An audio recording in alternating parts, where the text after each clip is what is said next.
The evening air hung heavy with jasmine as Alicia Call hurried across the university quad, her portfolio clutched against her chest. The art department's annual showcase would open in 2 hours, and her centerpiece painting still needed final touches. At 21, with dreams as vast as her talent, Alicia moved with graceful determination, the same determination that had carried her from her humble beginnings in South Chicago to this prestigious university on a full scholarship. She didn't notice the tall figure rounding the corner until they collided, sending her sketches scattering across the brick pathway like autumn leaves. "I'm so sorry," a deep voice apologized as strong hands steadied her shoulders, preventing her fall. Alicia looked up, the words of frustration dying on her lips as she met the most magnetic pair of hazel eyes she'd ever seen. The man before her was breathtaking, tall with broad shoulders, dark wavy hair swept casually back, and a smile that made her heart skip not just one beat, but several. "It's fine," she managed, kneeling to gather her sketches, suddenly conscious of her racing pulse. "I wasn't looking where I was going." He crouched beside her, helping collect the papers with careful hands. "These are incredible," he said, examining a charcoal study of hands intertwined in what appeared to be both passion and tenderness. "You're the artist?" Alicia nodded, suddenly self-conscious under his admiring gaze. "They're just preliminary sketches for my showcase tonight." "Just sketches?" He raised an eyebrow, handing her the last drawing. "I'd call them masterpieces." He extended his hand. "Rick Richardson, second-year medical student and apparently your newest fan, Alicia Call." Their hands touched, and the jolt of electricity between them was unmistakable. Something flickered in his eyes, recognition of the same connection she felt. "Can I see the rest of your work tonight? At the showcase?" Rick asked, not releasing her hand. Alicia smiled, surprised by her own boldness.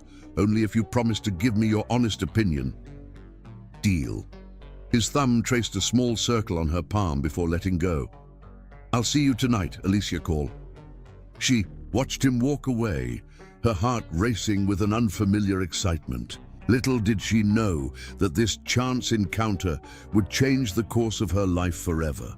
The showcase buzzed with faculty and students admiring artwork displayed under strategic lighting. Alicia stood beside her canvas, a striking depiction of a woman emerging from shadows into brilliant light, her face turned toward an unseen horizon. The piece had already generated interest from several professors, but Alicia found herself continually glancing toward the entrance. "Looking for someone?" Her roommate Jasmine nudged her playfully. "No," Alicia lied, then confessed. "Maybe. Just someone I met today who said he might come." Would this someone happen to be tall, impossibly handsome, and walking this way right now? Jasmine whispered, slipping away with a knowing smile. Alicia turned to find Rick moving purposefully through the crowd toward her. He'd changed into a tailored navy blazer that accentuated his athletic build and carried a single red rose. Several female students tracked his movement with obvious interest, but his eyes never left Alicia. "You came," she said softly when he reached her. "I promised, didn't I?" Rick handed her the rose, their fingers brushing, and I wanted to see if the artist was as captivating as her work. Heat bloomed in Alicia's cheeks. "And your verdict?" "The art is extraordinary," he said, studying her painting with genuine appreciation. "But the artist..." His gaze returned to her face, lingering on her lips before meeting her eyes. "The artist outshines everything in this room."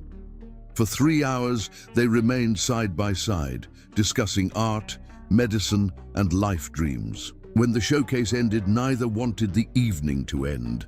"There's an all-night cafe just off campus," Rick suggested. "Best coffee and chocolate cake in town." Under the cafe's warm lights, they shared pieces of themselves rarely revealed to others. Alicia told him about growing up with her grandmother after losing both parents, about working 3 jobs to save for art supplies, about the teacher who'd recognized her talent and helped her apply for scholarships. Rick shared his passion for medicine, born when his younger brother had been saved by a brilliant surgeon after a car accident. "I want to help bring life into the world," he explained, eyes bright with conviction, "to be there for the most important moments in people's lives." "That's beautiful," Alicia said, touched by his passion. "My family expects me to join my father's cardiology practice," he admitted. "They've had my life planned since birth, the right schools, the right specialty, the right connections."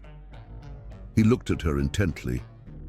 "Meeting you today felt like the first unplanned real thing that's happened to me in years." The cafe closed at dawn, and Rick walked Alicia back to her dormitory, their hands finding each other in the gentle morning light. "Can I see you again?" he asked, standing closer than propriety suggested. "I'd be disappointed if you didn't," Alicia replied, her usual caution dissolved by something more powerful than common sense. He leaned down slowly, giving her time to pull away. Instead, Alicia rose on her toes, meeting him halfway. Their first kiss was tentative, a question being asked and answered. The second was not. Rick's arm circled her waist, drawing her against him as their lips met with growing hunger. Alicia's fingers slid into his hair, holding him to her as the world fell away. When they finally parted, both breathless, Rick pressed his forehead against hers. "I've never felt this way," he whispered, "like I've found something I didn't even know I was missing." Alicia closed her eyes, savoring his words and the feeling of rightness in his arms. "Me neither." Over the next 6 months, Alicia and Rick became inseparable. Spring blossomed into summer, and with it, their love grew into something neither had experienced before. Weekends were spent in Rick's off-campus apartment, where they made love with an intensity that left them both transformed, lying tangled in sheets as they planned a future together. "After my residency, we could move wherever you want," Rick promised one lazy Sunday afternoon, tracing patterns on her bare shoulder. "Paris for your art, New York, anywhere." Alicia rolled over to face him, her dark eyes serious. "I don't care where we are, as long as we're together, always," he vowed, capturing her lips in a kiss that quickly reignited their passion. Their relationship wasn't without challenges. Rick's study schedule was brutal, and Alicia's art demanded long hours in the studio. But they made every moment count, leaving notes in each other's books, meeting for quick lunches between classes, falling asleep on phone calls when distance separated them. Rick's wealthy family remained an abstraction, names mentioned in stories but never introduced. When Alicia gently inquired about meeting them, Rick always had plausible reasons to delay: his father's busy surgical schedule, his mother's charity commitments, an upcoming better time. Autumn arrived with crisp air and falling leaves. One evening, Rick took Alicia to the lakefront, where they'd had their third date. With the water gleaming silver in the moonlight, he presented her with a delicate silver necklace bearing a small paintbrush charm. "It's beautiful," Alicia whispered as he fastened it around her neck. "Not as beautiful as you," Rick said, pulling her into a deep kiss that left her breathless. "I love you, Alicia, more than I thought possible." "I love you too," she replied, believing with all her heart that their love was unbreakable. 2 days later, everything shattered. Rick called, his voice strained. "We need to talk. Can you meet me at the coffee shop in an hour?" Something in his tone sent ice through Alicia's veins. "Is everything okay?" "Just meet me, please." The cafe, where they'd spent their first night talking until dawn, now felt cold and foreign. Rick sat at a corner table, his face unreadable, an untouched coffee before him. "What's wrong?" Alicia asked, sliding into the seat across from him. Rick couldn't meet her eyes. "My parents found out about us." And they made it very clear what would happen if I continued seeing you." His voice had a hollow quality she'd never heard before. They'll cut me off completely. Tuition, housing, everything. Alicia reached for his hand. We can figure this out. I can take more shifts at the gallery. You could get loans. Rick pulled his hand away. You don't understand. It's not just the money. It's my entire future, the connections, the residency spots they've arranged. Without their support, everything I've worked for falls apart. So what are you saying? Alicia's heart hammered painfully against her ribs. Finally, he looked at her, his eyes devoid of the warmth she'd come to rely on. I'm saying we need to end this now, before it goes any further. Just like that, after everything we've shared? Tears threatened, but pride kept them at bay. Don't I matter to you at all? Something flickered in his expression, pain, regret. But it hardened almost. Immediately. My parents are right. We come from different worlds, Alicia. This was never going to work long term. You're not... He hesitated, then delivered the final blow. You're not good enough for my world. The words struck her like physical blows. Alicia sat frozen, unable to reconcile the loving man she knew with this cold stranger before her. I see. She stood slowly, dignity somehow intact despite the earthquake devastating her inside.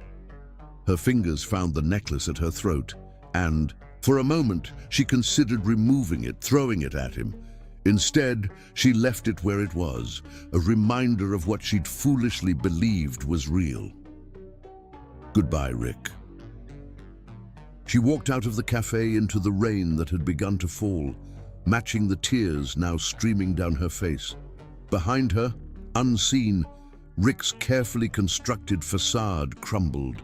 He buried his face in his hands, shoulders shaking with silent grief for the love he'd just destroyed and the life he'd chosen instead. That night, Alicia packed everything she owned. By morning, she had withdrawn from the university and disappeared, leaving no forwarding address. She would rebuild somewhere new, somewhere without memories of Rick Richardson around every corner. What she didn't know, couldn't know, was that 3 days after their breakup, Rick would go looking for her, sick with regret and determined to choose love over family approval.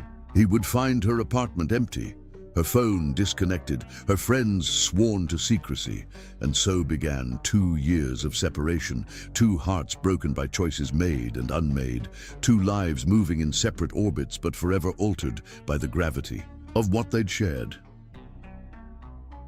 Chapter 2. Betrayal's Sting. The Richardson family estate sprawled across 5 acres of manicured perfection, a monument to old money and careful curation. Inside the mahogany-paneled study, Rick stood before his parents, fists clenched at his sides as his father's words hung in the air between them like poison. You will end this inappropriate relationship immediately, Edward Richardson demanded, swirling amber liquid in a crystal tumbler that cost more than most people's monthly rent. The girl is nobody, Rick. A scholarship charity case.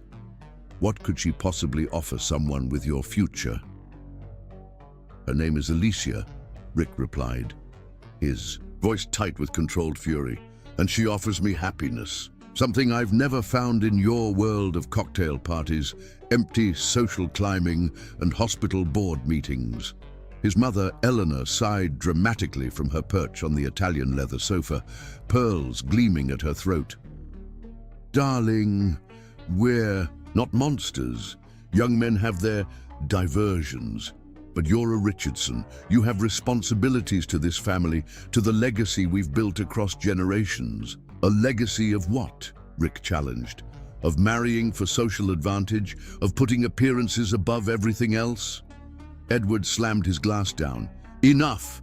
I've already spoken with Dean Harrington. Either this relationship ends or your medical career does. His voice softened to something more dangerous. You think you can support yourself without our connections, without our influence? The Richardsons' name opens doors that would remain forever closed to someone like her. We've indulged your Rebellion long enough, Eleanor added. The Anderson girl has been asking about you. Her father sits on the hospital board, as you well know. She's from the right sort of family. Appropriate. Rick felt the walls closing in, years of conditioning, warring with the love he felt for Alicia. I need time to think. There's nothing to think about, his father said coldly. End it by week's end, or consider yourself cut off, completely. The rain lashed against the windows of Rick's apartment as he stared at the photograph in his hands. Alicia, laughing, her face turned toward the sun during their weekend at the lake. How could he give her up? How could he choose family obligation over the only real love he'd ever known?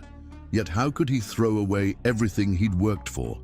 Without his family's support, his medical career would derail before it truly began. No prestigious residency, no connections, no financial stability to offer Alicia or anyone else. When he called her to meet, he still hadn't decided. Perhaps they could find another way, perhaps. But sitting across from her in that cafe, seeing the hope and love in her eyes, something inside him hardened. The Richardson in him, calculating, pragmatic, self-serving, took control. You're not good enough for my world. The words tasted like poison as he spoke them, a lie so profound it made him physically ill. But he watched them hit their mark, watched the light die in Alicia's beautiful eyes, and he didn't take them back. He let her walk away into the rain, convincing himself it was for the best. 3 days of sleepless agony followed, 3 days of replaying her expression, of feeling the physical absence of her as though someone had amputated a limb. On the 4th morning, he woke with sudden clarity. He'd made the worst mistake of his life. No career, no family fortune was worth losing Alicia. He would find her, beg forgiveness, accept whatever consequences came. If his parents disowned him, so be it. They'd find a way together, but she was gone. Her apartment cleared out, her phone disconnected. Her roommate Jasmine slammed the door in his face. You destroyed her, were her only words. Don't come back. For weeks, he searched desperately. He skipped classes, called every gallery and art studio in the city, drove to neighboring towns. On the flimsiest rumors of her whereabouts, nothing. Alicia Call had vanished as though she'd never existed. The only proof she hadn't been a dream was the sketch she'd made of him sleeping, which he'd found tucked between books on his shelf, and the hollow ache in his chest that never subsided. Mr. Richardson, your father is on line 1, his secretary's voice interrupted Rick's thoughts.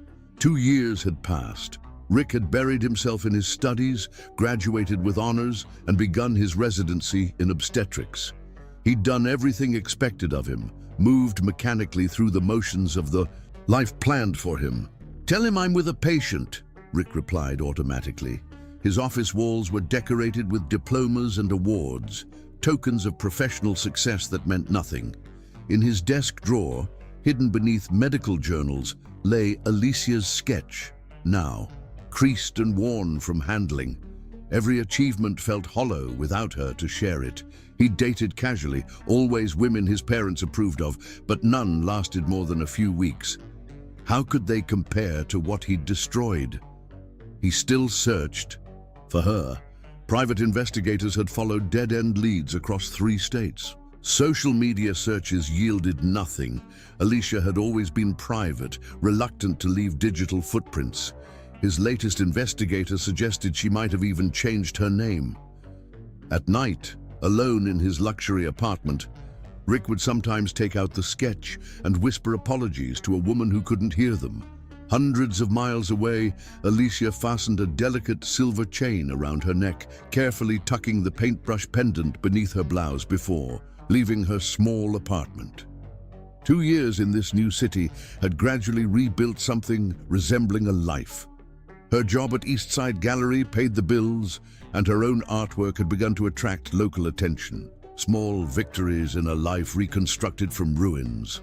Morning, beautiful, Leonard Green's voice greeted her as she locked her door. Tall, conventionally handsome in a forgettable way, he stood holding coffee and a bakery bag. Thought you might need breakfast before your big day. Alicia accepted the coffee with a smile that didn't quite reach her eyes. Thanks, that's sweet of you. Leonard was sweet, reliable, safe. They'd been dating for 4 months after meeting at one of her small exhibitions.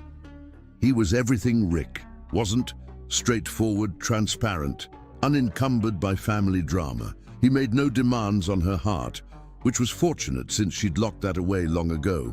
"Nervous about the showing tonight?" he asked as they walked toward the gallery. "A little," she admitted. "The gallery owner from Phoenix will be there. If he likes my work, it could mean a much bigger exhibition." Leonard squeezed her hand. "He'll love it. Everyone loves your work." His encouragement was sincere, but lacked understanding of her art. The pain and longing embedded in every brushstroke, the memories transmuted into color and form. Leonard saw the beauty of her paintings, but never the depth, never the heartbreak beneath. At her studio that afternoon, Alicia stood before her newest piece. A man turned away, his silhouette melting into shadows while reaching toward an unseen light. Despite herself, she'd given him Rick's profile. "Still haunting me," she whispered, touching the hidden pendant at her throat. 2 years, and she still couldn't fully exorcise him from her heart. Her phone chimed with a message from Leonard.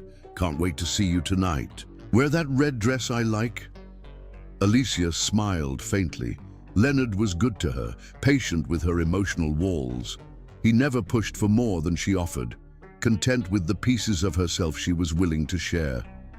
If their relationship lacked the consuming fire she'd known with Rick, perhaps that was blessing rather than curse.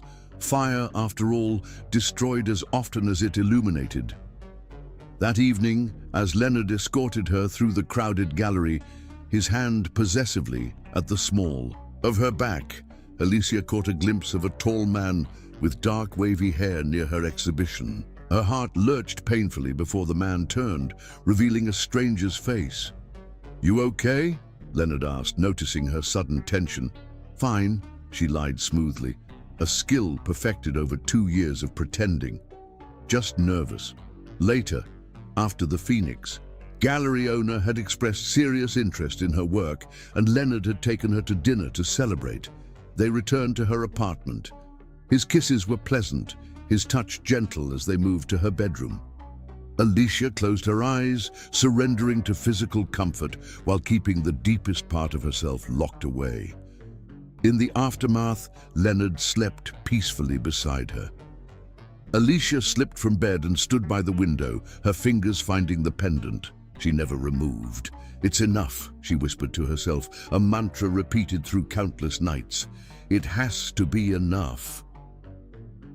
But in her dreams, it was always Rick's arms that held her, Rick's voice whispering love against her skin, Rick's promises of forever that had proven as insubstantial as morning mist.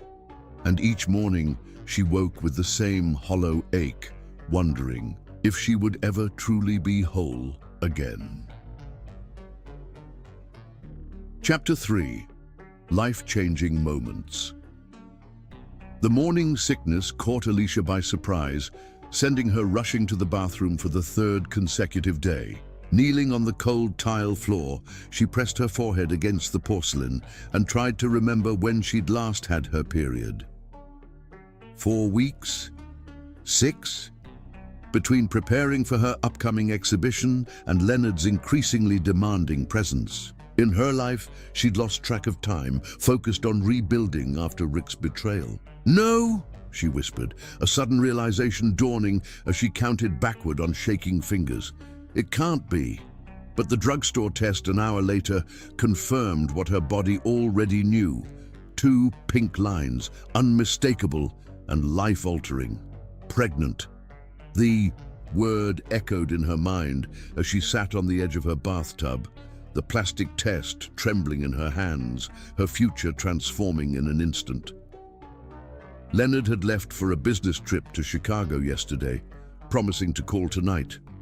Their relationship had stabilized into something comfortable, if not passionate. Dinners twice a week, occasional weekends together, no declarations of undying love, but a reliable companionship that had begun to fill some of the emptiness in her life. Would a baby change that? Would Leonard step up, become the partner and father her child would need? Alicia's hand drifted to her still flat stomach. Despite the fear and uncertainty swirling through her, something else stirred, a fierce, protective love for this tiny being now growing inside her. Whatever happened with Leonard, she already knew she would keep this baby. Pregnant. Leonard's voice crackled through the phone, disbelief evident even across the digital connection. "Are you sure?" "3 tests, sure," Alicia replied, trying to gauge his reaction from the heavy silence that followed. "This is," he finally said, "unexpected. We've been careful. Not careful enough, apparently." She took a deep breath. "Leonard, I know this isn't what either of us planned, but what are you going to do about it?" He interrupted, his tone suddenly businesslike. The question hung between them, its implications clear. Alicia's hand instinctively moved to her abdomen, protective. "I'm keeping the baby," she said firmly. Another long pause. "Alicia, be reasonable.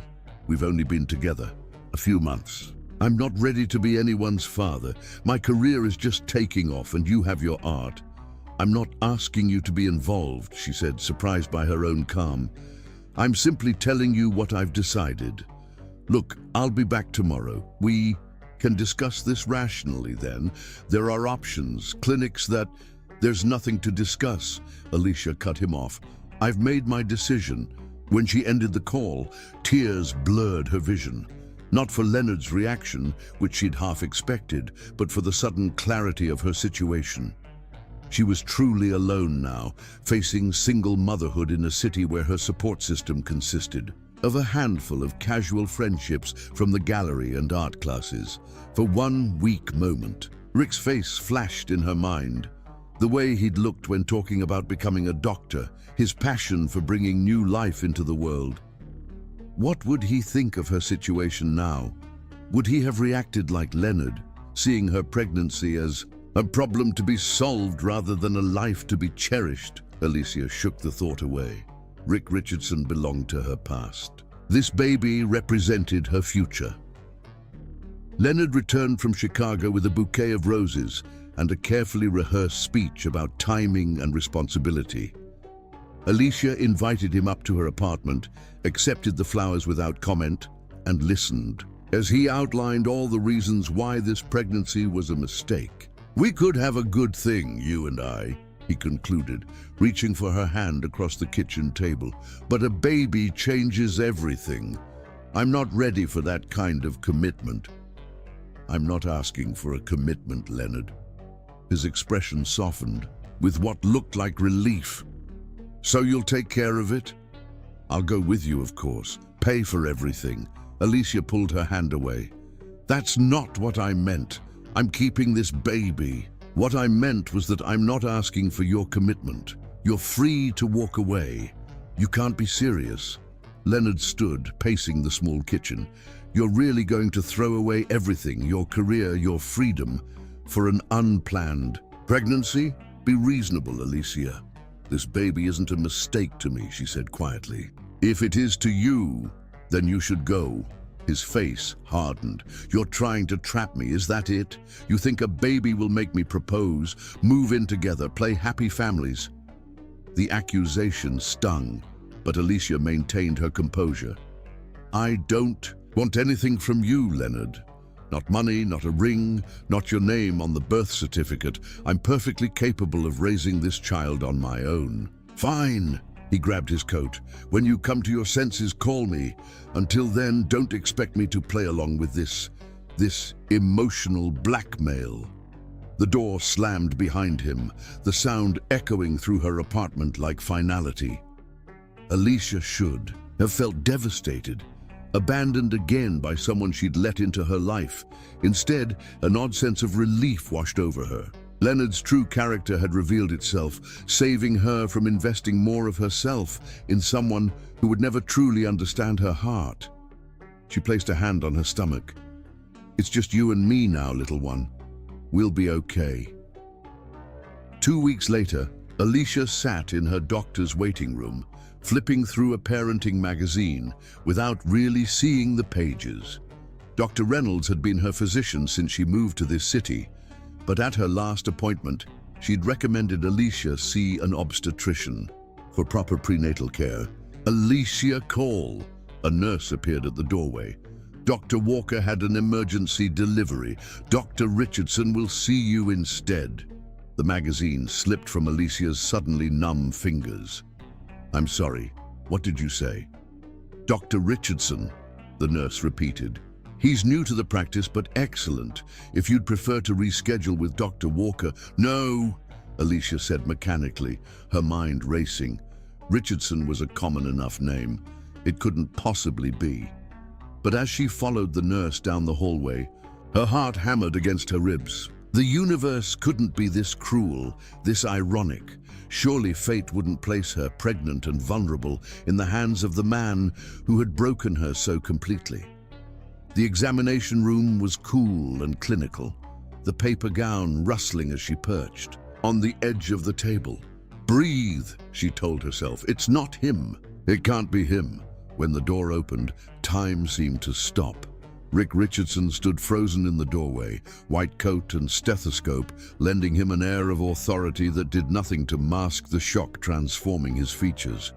He looked exactly the same, yet completely different. The boyish charm hardened into a man's confident features, eyes that had once looked at her with tenderness, now widening in disbelief. Alicia, he whispered, the chart in his hands forgotten. She couldn't speak, couldn't move, couldn't breathe. Every carefully constructed wall, every defense she'd built against this very moment threatened to crumble under the weight of his presence. I'll get another doctor, he said hoarsely, starting to back out of the room. No, Alicia found her voice, surprising herself with its steadiness.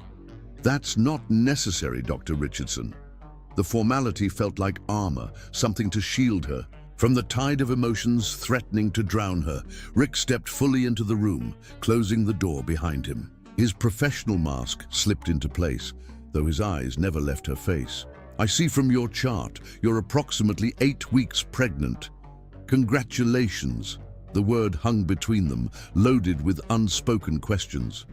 Alicia nodded stiffly, one hand unconsciously moving to her stomach, a protective gesture that didn't escape Rick's notice.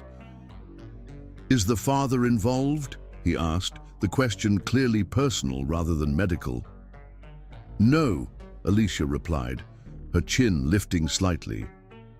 This baby is mine alone. Something flickered across Rick's face. Relief, regret. He moved closer, still maintaining professional distance, but near enough that she could detect the faint scent of his cologne, heartbreakingly familiar after all this time. I've been looking for you, he said quietly, abandoning all pretense of a normal doctor-patient interaction. For 2 years, Alicia, private investigators, social media searches, everything I could think of. Why? The question escaped before she could stop it, vulnerable and raw. Because I made the biggest mistake of my life when I let you go. His voice cracked slightly. 3 days after I said those unforgivable things to you, I came looking for you, to beg forgiveness, to tell you I'd choose you over everything else. But you were gone. Alicia closed her eyes briefly, the timing of it all a cruel joke. 3 days. If she'd waited just 3 days. It doesn't matter now, she said, reopening her eyes. That was a lifetime ago. I have a new life now, a baby. On the way. It matters to me, Rick insisted, taking another step closer. Seeing you again, it's like finding something precious I thought was lost forever. I'm not lost, Rick. I'm not yours to find.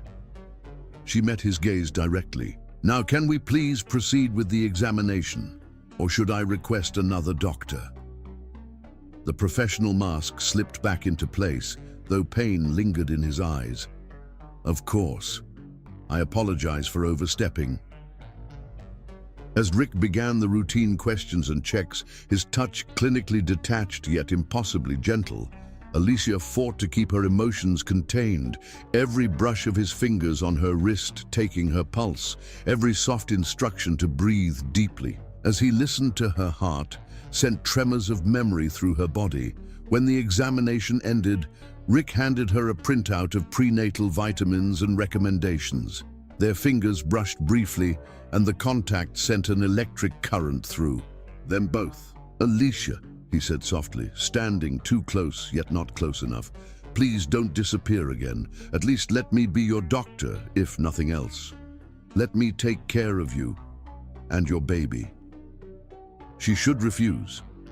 Every instinct for self-preservation screamed at her to run, to find another doctor, another clinic, perhaps even another city. Yet something deeper, something she thought had died 2 years ago in a rain-soaked cafe, stirred in response to the plea in his eyes. "Fine," she found herself saying, "but this is strictly professional, Rick. My baby and I are a package deal now. There's no going back to the past." Relief washed across his features. "Thank you. I won't let you down. Not again." As Alicia gathered her things to leave, the pendant at her throat caught the light, drawing Rick's attention. His breath caught visibly when he recognized the paintbrush charm he'd given her so long ago. "You kept it," he whispered, wonder and hope mingling in his voice. Alicia touched the necklace briefly. Some things are hard to let go of, even when we know we should. She walked out of the examination room without looking back, her heart racing with the certainty that her carefully reconstructed life had just been upended once again. Behind her, Rick Richardson watched her go. A second chance he'd never dared, hope for suddenly, improbably, within reach. Chapter 4. Fate's Reunion.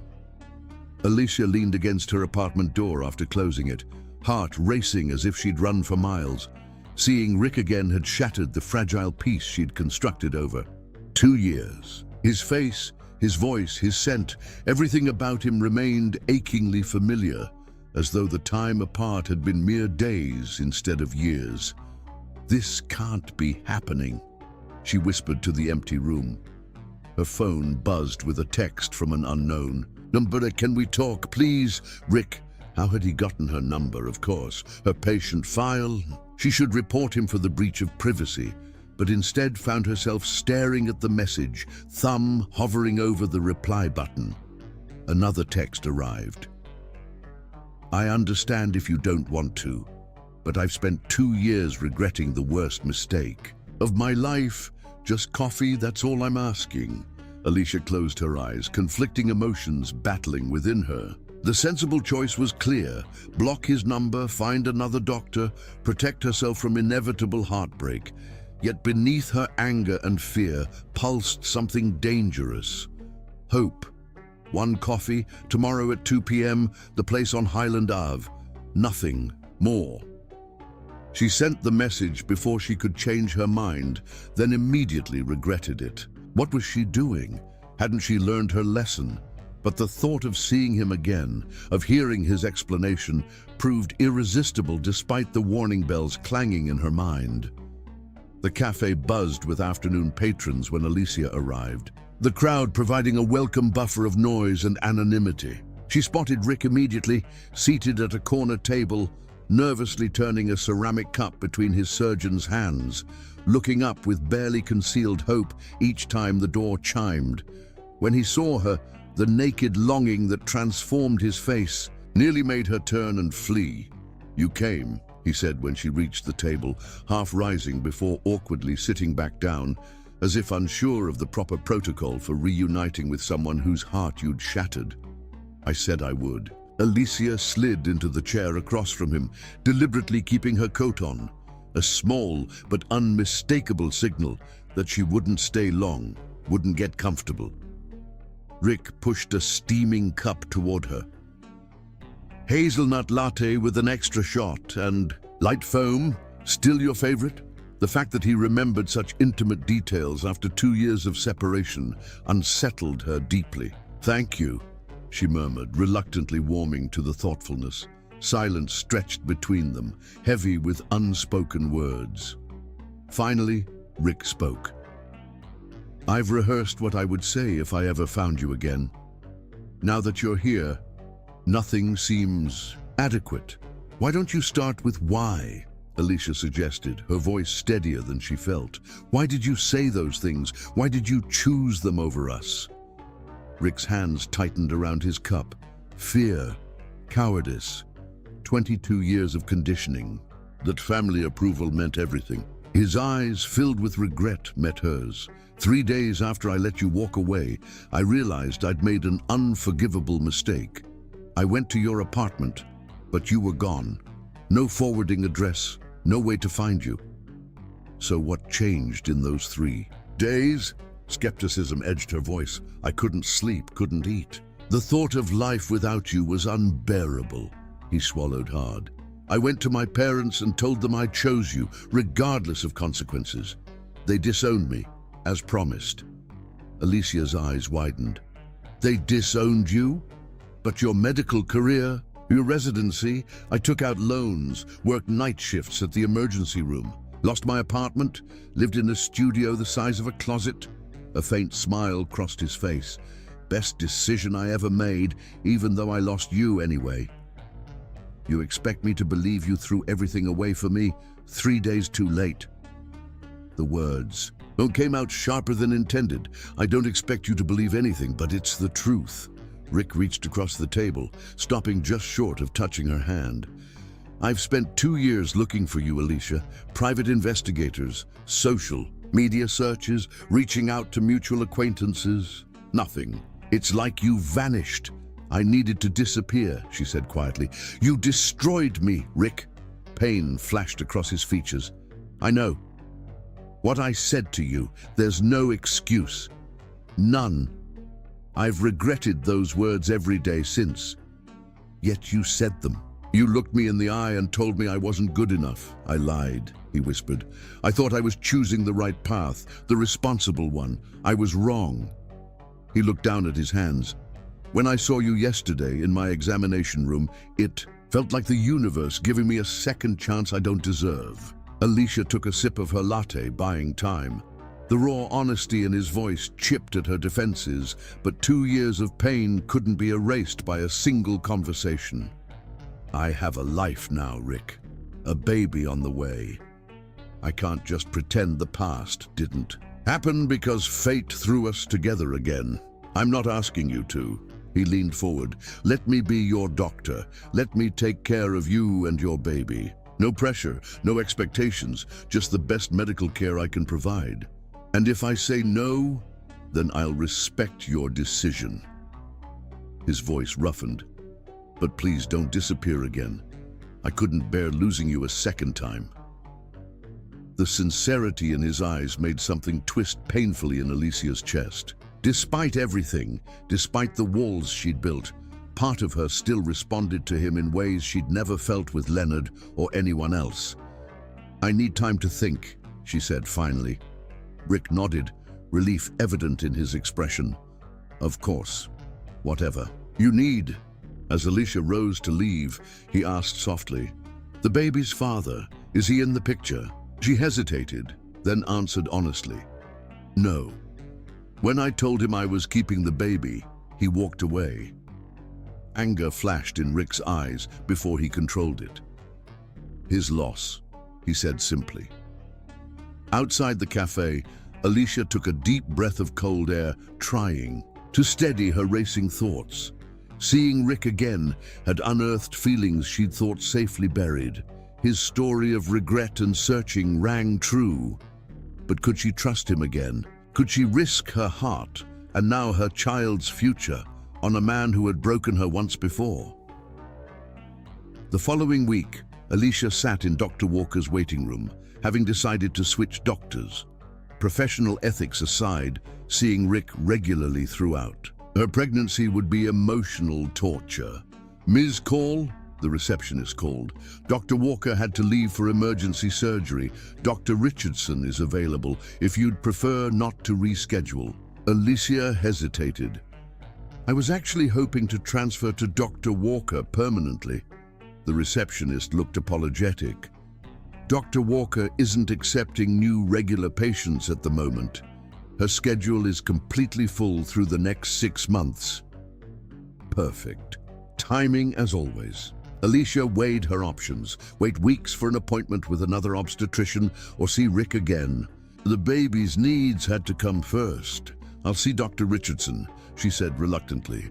This time she was prepared for his presence, yet the impact of seeing him again, white coat open over a blue shirt that matched his eyes, stethoscope around. His neck still hit her with unexpected force.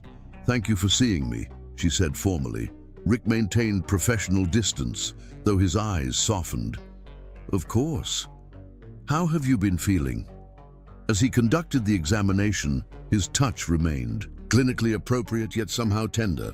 He explained each step, each measurement, each test he recommended, with a clarity that put Alicia at ease despite herself.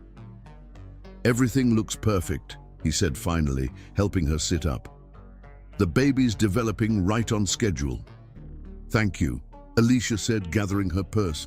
Alicia, Rick said hesitantly, I understand your caution, but I want you to know that as your doctor, your well-being and your baby's will always be my highest priority, regardless of our past. She studied his face, searching for any sign of deception or manipulation. Finding none, she made a decision she hoped wouldn't prove foolish.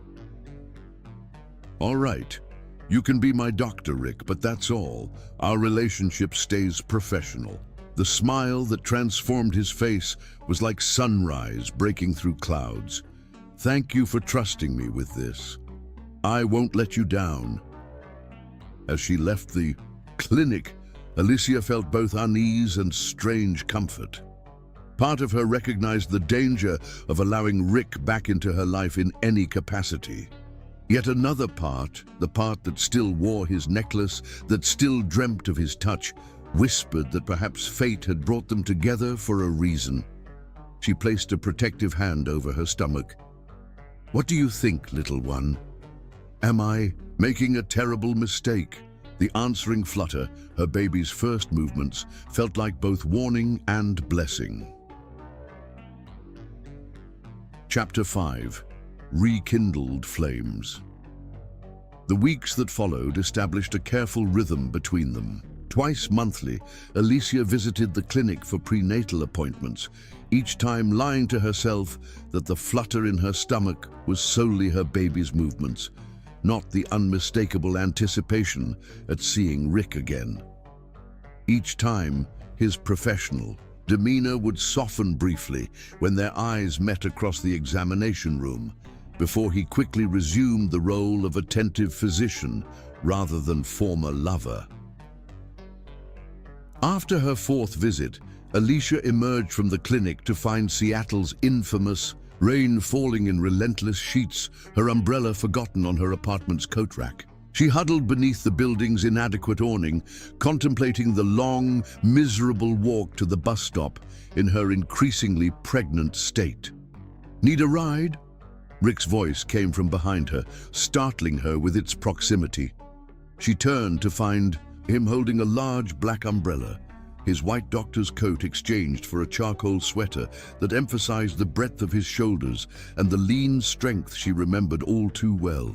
I was going to call a cab, she replied, trying to ignore how the rain had dampened his hair, making it curl slightly at his temples. Seems wasteful when I'm heading in your direction, he said casually. Alicia raised an eyebrow. You don't know where I live. Elmwood Apartments on Westview Drive, he replied, then flushed at her surprised expression. It's in your file, doctor-patient confidentiality and all that. She should refuse. Maintaining professional boundaries meant not sitting in close quarters in his car, not prolonging contact beyond necessary medical interactions. But the rain was coming down harder, and the thought of waiting for a cab held little appeal. All right. Thank you. Inside his car, the subtle scent of his cologne filled the confined space. Alicia settled into the passenger seat, hyper-aware of his proximity as he pulled into traffic. They drove in silence for several minutes, windshield wipers marking time between them. "How are you feeling?" Rick finally asked. "Beyond what you tell me during appointments." Tired, nervous, excited, Alicia gazed out the rain-streaked window. "Sometimes all three at once." "That's normal," he assured her. "Are you sleeping okay?" "When the baby isn't doing gymnastics at 3 a.m. Rick smiled. "Active little one. Takes after." Alicia caught herself before saying, "Its father." Leonard wasn't this baby's father in any way that mattered. "Takes after me, I guess. My grandmother always said I never stopped moving as a child." "I remember," Rick said softly. "You told me once, said your grandmother called you her perpetual motion machine." The fact that he remembered such a small detail from their past conversations made something twist in Alicia's chest. After 2 years, after everything that had happened, how could he still recall something so inconsequential? Thunder rumbled overhead as the rain intensified. Rick slowed the car, peering through the downpour. "This is getting dangerous. Mind if we wait it out a bit? There's a diner just ahead." The sensible answer was to continue home, but the storm's ferocity made the diner seem the safer option. "That's fine." They dashed from the car to the entrance, sharing Rick's umbrella, yet still getting soaked. Inside, the diner was warm and nearly empty, smelling of coffee and grilled cheese. They slid into a booth by the window, watching water cascade down the glass. "Just like that night in college," Rick said quietly. "Remember? We got caught in the storm walking back from the movies." Alicia remembered all too well how they'd taken shelter in a 24-hour cafe, talking until dawn, his hand warming hers across the table. How the rain had become backdrop to their growing love, cocooning them in a world that existed only for two. "That was a long time ago," she said, focusing on the menu, though she wasn't hungry. The waitress brought coffee for Rick and herbal tea for Alicia. When she left, Rick leaned forward, eyes intent on Alicia's face. "Can I ask you something personal?" "Depends on the question.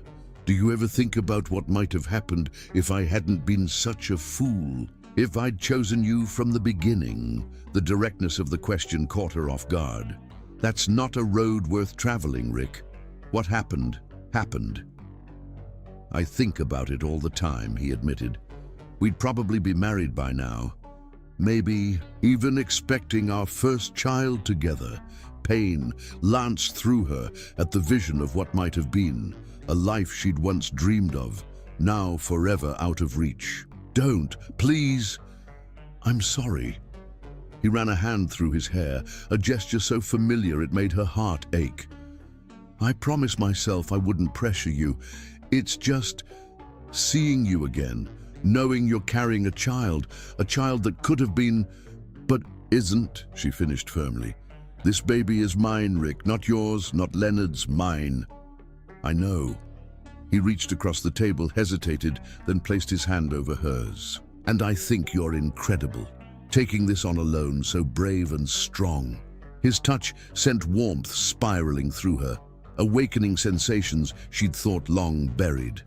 Alicia should pull away, maintain the boundaries she'd established, but found herself turning her hand until their palms met, fingers intertwining.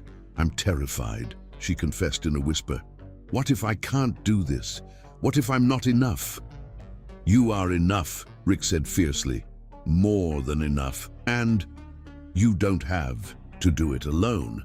The implication hung between them, dangerous and tempting. Alicia withdrew her hand. "The rain's letting up. We should go." The drive to her apartment building passed in silence, the air between them charged with unspoken words. When Rick pulled up to the entrance, neither moved immediately. "Thank you for the ride," Alicia said finally. "Alicia." Rick's voice stopped her as she reached for the door handle. "Would you have dinner with me tomorrow night? Not as your doctor, just as me." Every instinct for self-preservation screamed refusal, yet some deeper part of her, the part that had never stopped loving him, whispered, "Yes." "I don't think that's a good idea," she said. even as her heart contradicted her words. "Probably not," he agreed with a sad smile, "but I had to ask." Something in his resigned acceptance prompted her to add, "Maybe another time, when things are less complicated." Hope flickered in his eyes. "I'll hold you to that." As Alicia climbed the stairs to her apartment, confusion and longing battled within her. The sensible choice was clear: maintain professional distance, protect her heart, focus on her baby. But the memory of Rick's hand holding hers, the sincerity in his eyes when he called her enough, these things followed her into dreams night dreams where past and present blurred and second chances weren't just fantasy. A week later, Alicia awakened to sharp pains in her abdomen. Fear gripped her as she curled around her growing belly, protective and panicked. When the pain didn't subside after an hour, she called the clinic's emergency line, heart pounding. Rick's voice answered, alert despite the late hour. "Alicia? What's wrong?" "Pain," she managed. "Sharp, not going away. Something's wrong with the baby." "I'm coming to get you," he said immediately. "Stay calm. 20 minutes tops." He arrived in 15, concern etched on his features as he helped her to his car. During the drive to the hospital, one hand remained on her arm, a steady anchor amid her fear. "It could be nothing serious," he assured her. "Cramping and discomfort are common in the second trimester, but we'll check everything to be sure." In the hospital, Rick guided her through intake with practiced efficiency. Though not officially on duty, he stayed beside her, his presence both professional and deeply personal as another doctor performed the examination. "Braxton Hicks contractions," the obstetrician announced finally. "False labor, common at this stage, though unusually strong in your case. Nothing to worry about, but we'll monitor you for a few hours to be safe." Relief washed over Alicia, tears spilling before she could control them. "The baby's okay?" "Perfectly fine," the doctor confirmed. "Strong heartbeat, good activity." After the doctor left, Rick sat beside Alicia's bed, taking her hand between both of his. "You had me worried," he admitted, voice rough with emotion. "I was so scared," Alicia whispered. "I thought I was losing the baby." "But you didn't. Everything's fine." His thumb traced circles on her palm, soothing. "You're not getting rid of me that easily." The words, meant lightly, carried deeper meaning that neither missed. Alicia studied his face, the fatigue around his eyes, the shadow of stubble on his jaw, the absolute focus with which he attended to her comfort. "You didn't have to come," she said softly. "You could have sent an ambulance." "Yes, I did," he countered. There was no other option. When the monitors confirmed all was well, Rick drove Alicia home in the pre-dawn quiet. At her door, exhaustion and lingering adrenaline made her vulnerable. Would you stay? Just for a little while?" The request surprised them both. Rick nodded, following her inside. On her couch, with safe distance between them, Alicia finally asked the question that had haunted her for weeks. "Why are you doing all this, Rick? The middle of the night rescue, the extra care, all of it. Is it guilt, trying to make up for the past?" "Partly," he admitted, "but mostly because I never stopped loving you, Alicia. 2 years, countless dates, immersing myself in work. Nothing filled the space you left." The raw honesty in his voice shattered something inside her. "I can't do this again," she whispered, tears threatening. "I can't give you my heart just to have you break it a second time." "I won't." Rick moved closer, his hand finding hers. "I made a terrible mistake once. I've spent every day since trying to be worthy of a second chance I never thought I'd get." Their eyes held, the connection between them palpable in the quiet apartment. Rick leaned forward slowly, giving her time to pull away. Instead, Alicia closed the distance, her lips meeting his in a kiss that felt like coming home after years of wandering. His hands cradled her face with reverent gentleness, the kiss deepening with remembered passion and new tenderness. When they parted, breathless, Rick rested his forehead against hers. "I've missed you," he whispered, "every day, every hour." "I've missed you too," Alicia confessed, the admission both surrender and victory. "Even when I hated you for what you did, I missed you." As dawn painted her apartment with golden light, they remained close, talking softly of lost time and new beginnings, the future uncertain but suddenly full of possibility. Chapter 6. Trust's Tender Rebirth. Morning sunshine streamed through Alicia's apartment windows, painting golden stripes across the couch where two figures had talked through the night until exhaustion claimed them briefly. Rick's arm rested lightly around her shoulders. Alicia's head nestled against his chest, her pregnancy-swollen feet propped on the coffee table amid scattered mugs and the remnants of their emotional confessions. "I should go," Rick said reluctantly, though his body made no move to separate from hers. "You need proper rest after last night's scare, doctor's orders." Alicia nodded but didn't pull away, unwilling to break this fragile connection. The night's vulnerability had forged something delicate between them. Not quite forgiveness, not fully trust, but a tentative bridge spanning the jagged chasm of their painful past. "This is complicated," she murmured, her fingers unconsciously tracing patterns on his forearm. "Professionally, ethically, emotionally, I know." Rick shifted to face her. "I can refer you to another obstetrician. Dr. Walker is excellent." "Then there's no conflict. Is that what you want?" "What I want," he said carefully, "is to be in your life however you'll allow, as your doctor, your friend, or, Alicia prompted when he hesitated, "or the man who loves you."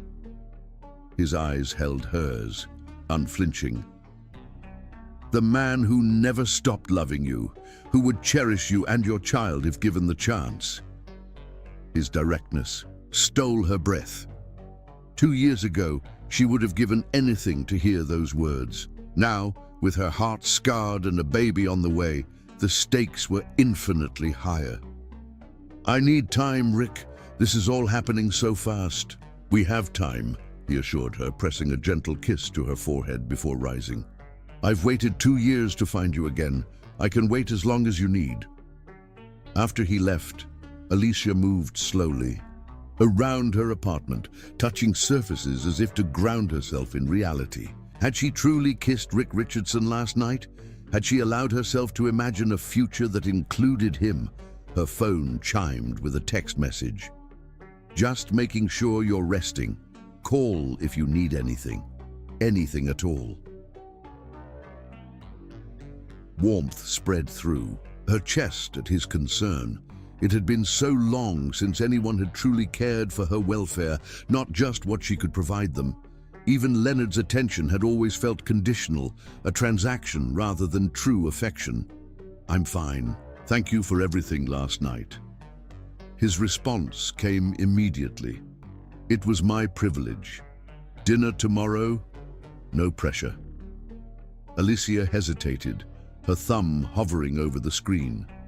Agreeing meant acknowledging this shift between them, taking a step beyond the safe boundaries of doctor and patient. Yes, but somewhere quiet. "I'm not ready for the world to know, whatever this is. I know just the place. 7 p.m.? Despite her misgivings, anticipation fluttered alongside her baby's movements as she replied, 7 p.m. Rick's quiet place turned out to be his apartment, a spacious loft with exposed brick walls and floor-to-ceiling windows overlooking the city park. The aroma of homemade pasta sauce filled the space, candles flickering on a small table set for 2. "You cooked?" Alicia asked, surprised. "Don't sound so shocked." Rick took her coat, his fingers brushing her shoulders. "I've acquired a few skills in the past 2 years, including cooking. The man who once burned microwave popcorn." He laughed, the sound warming her. "I had motivation to improve." Living alone without wealthy parents to bail you out is quite the education. As they ate, Rick shared stories of his time after their breakup, moving into a tiny studio apartment, learning to budget for the first time, taking extra shifts to pay for medical school while searching for her. "My father called it my penance," he said, refilling her water glass. "Said when I'd learned my lesson, I could come back to the family fold." "Did you?" "Go back, I mean." Rick shook his head. "Never. His condition was that I remain estranged from you. Even when I couldn't find you, I refused. It felt like betraying you a second time." "That couldn't have been easy," Alicia murmured, imagining the privileged son of Edward Richardson struggling to make ends meet. "Easiest decision I ever made," he countered. "Hardest part was living with the knowledge I'd hurt you for nothing. For approval, I realized I never wanted or needed." After dinner, they settled on his couch, a careful distance between them. Rick showed her a shoebox full of detective reports, newspaper clippings with art exhibitions he'd thought might feature, her work, printouts of social media searches. "You really did look for me," Alicia said softly, touched by the physical evidence of his search. "Everywhere." He hesitated, then reached for her hand. "Alicia, I need to tell you something else, about that night." She tensed. "Which night?" "When I ended things. My father didn't just threaten to cut me off." Rick's expression darkened. "He threatened to destroy your scholarship, to ensure no art school would accept you. He has board connections everywhere." Shock rendered Alicia momentarily speechless. Why would he go to such lengths? Because he saw how serious we were, how in love. Rick's grip on her hand tightened. "I thought I was protecting your future by ending things. It wasn't until days later I realized we could have fought him together, found another way." The revelation shifted something fundamental in Alicia's understanding of their past. The betrayal remained, but its edges softened, knowing Rick had, in his misguided way, tried to protect her dreams. "Why tell me this now?" "Because you deserve the whole truth," he said simply.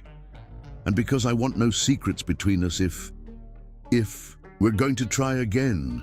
The possibility hung between them, breathtaking and terrifying.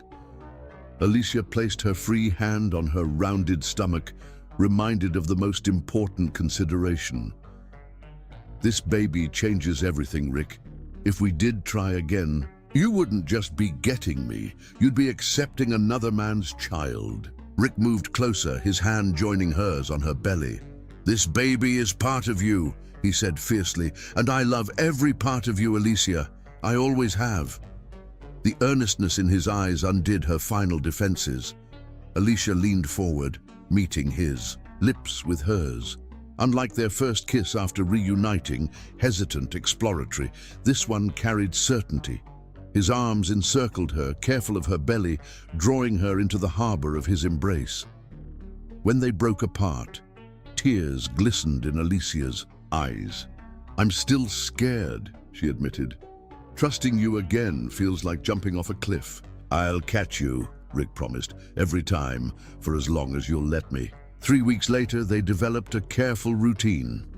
Rick had referred Alicia to Dr. Walker, removing the ethical complication from their relationship.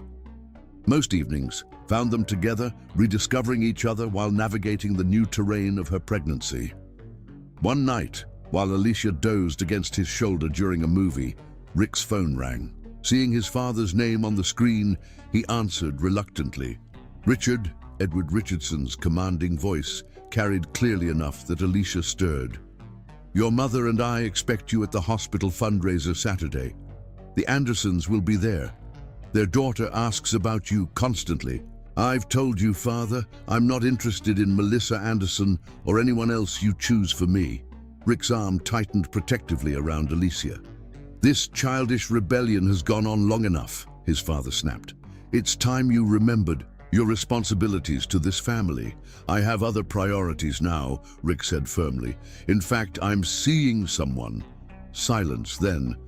"Not that scholarship girl again? Tell me you haven't been that foolish." Rick's jaw tightened. Her name is Alicia, and yes, we've reconnected. After everything we did to separate you, have you learned nothing? Fury vibrated through the phone. End it now, Richard, or face the consequences. I'll make one call to the hospital board. Try it, Rick interrupted, his voice deadly calm. Threaten my position, my career, whatever you like. It won't change anything. I love her, father. I'm building a life with her and her child. Her child? Edward's voice dripped with disdain. She's pregnant by another man, and you're willing to raise his bastard? Have you lost your mind? Alicia stiffened beside him, fully awake now and hearing every cruel word. Don't ever speak about Alicia or her baby that way again, Rick said, each word precise and cold. You lost the right to have any opinion about my life 2 years ago when you forced me to hurt the woman I love. I won't make that mistake twice. You choose her, you lose everything, Edward threatened. Your trust fund, your family connections, your inheritance, everything. I already chose her, Rick replied. Goodbye, father. He ended the call, tossing the phone aside before turning to Alicia with anguished eyes. I'm so sorry you had to hear that. Did you mean it? She asked quietly. About building a life with me and the baby? Every word. He cradled her face in his hands. You're my family now, Alicia.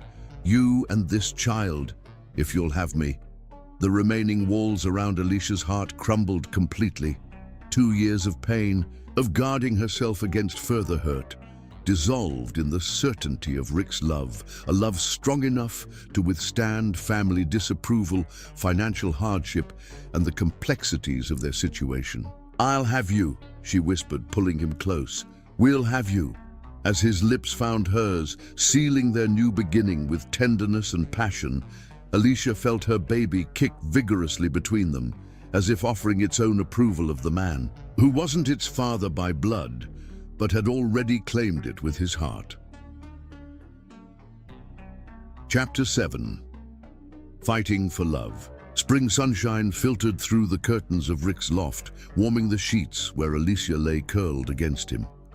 2 months had passed since their reconciliation, her pregnancy now showing prominently at 6 months. Rick's hand rested protectively over her rounded belly, his face peaceful in sleep. Alicia watched him, still marveling at the twist of fate that had brought them back together. Despite her initial caution, their relationship had deepened with remarkable speed, as if their hearts, once reconnected, refused to allow further separation. You're staring, Rick murmured without opening his eyes, a smile playing at his lips. Just thinking how much has changed, she replied, tracing the contours of his face. 6 months ago I was alone, heartbroken again, with no idea how I'd manage. As a single mother, now. He opened his eyes, drawing her closer. Now I have you. The admission still felt vulnerable, a leap of faith each time she acknowledged the depth of her feelings. Rick kissed her softly. And you always will. The moment was interrupted by Rick's phone vibrating on the nightstand. He glanced at the screen and frowned. Hospital administration, he explained, answering reluctantly. Alicia watched his expression darken as he listened, tension gathering in his shoulders. I understand. I'll be there in an hour. He ended the call, jaw tight with suppressed anger. What's wrong? She asked, sitting up. My father. Rick ran a hand through his hair in frustration. He's made good on his threat. The hospital board is questioning my continued employment. Alarm shot through Alicia. Can they fire you because of us? Technically, no, but my father donated the entire East Wing. He has significant influence. Rick pulled her into his arms. Don't worry, I won't. Let him win, not this time. Rick, this is your career, everything you've worked for. You and this baby are what matter to me. His hand splayed across her belly, where a responsive kick met his palm. I'll fight for my position because I've earned it, but I won't sacrifice us again. Never again. An hour later, Alicia stood at the window watching Rick drive away, anxiety gnawing at her. Edward Richardson's vindictiveness had already cost them 2 years. What else might he take? The hospital boardroom exuded wealth and power, dark wood paneling and leather chairs surrounding a massive table where 12 stern-faced administrators waited. Rick entered with his head high, refusing to be intimidated. Dr. Richardson, the chief administrator, began, "We've received some concerning reports about your professional conduct." "My professional conduct is exemplary," Rick replied calmly. "My patient outcomes are among the best in the department, and my ethical record is spotless." "Yet you were involved romantically with a patient," countered an older woman with steel-gray hair, Ms. Alicia Call. "I transferred Ms. Call to Dr. Walker immediately upon acknowledging our personal relationship," Rick stated. "There was no ethical breach." Edward Richardson sat at the far end, his contemptuous gaze fixed on his son. "The appearance of impropriety is enough to damage this hospital's reputation. My family has upheld certain standards for 3 generations." "This isn't about hospital standards," Rick interrupted. "This is about your disapproval of my personal choices." Murmurs rippled around the table at his directness. The chief administrator cleared his throat awkwardly. "Dr. Richardson, your father has expressed concern about your judgment. He's suggested your position might be better filled by someone with more stability." "My father's attempting to control my personal life through my professional one," Rick said, addressing the entire board. "I've done nothing to warrant dismissal. My private relationship with a woman who is no longer my patient is not grounds for termination, and you all know it." He withdrew a folder from his briefcase. "I've taken the liberty of preparing copies of my performance reviews, patient satisfaction scores, and outcome statistics. I've also included the hospital bylaws regarding termination procedures, which require documented cause." As the board members reviewed the materials, Rick continued, "I understand my father's donations are important to this hospital, but if you allow personal vendettas to dictate professional decisions, what message does that send about this institution's integrity?" Edward's face flushed with fury. "This is outrageous. The girl is carrying another man's child. She's using you and you're too besotted to see it." "Her name is Alicia," Rick said evenly, refusing to be provoked. "She is a talented artist, a compassionate woman. And yes, she's carrying a child that I will love as my own. My personal life is not this board's concern unless it affects my work, which it does not." The chief administrator exchanged uncomfortable glances with his colleagues. "Perhaps we've been hasty. Dr. Richardson's record speaks for itself." Edward slammed his hand on the table. "I will withdraw every dollar of funding if you don't put an end to this." Silence fell as the board members absorbed the threat. Rick's heart pounded, but he maintained his composure.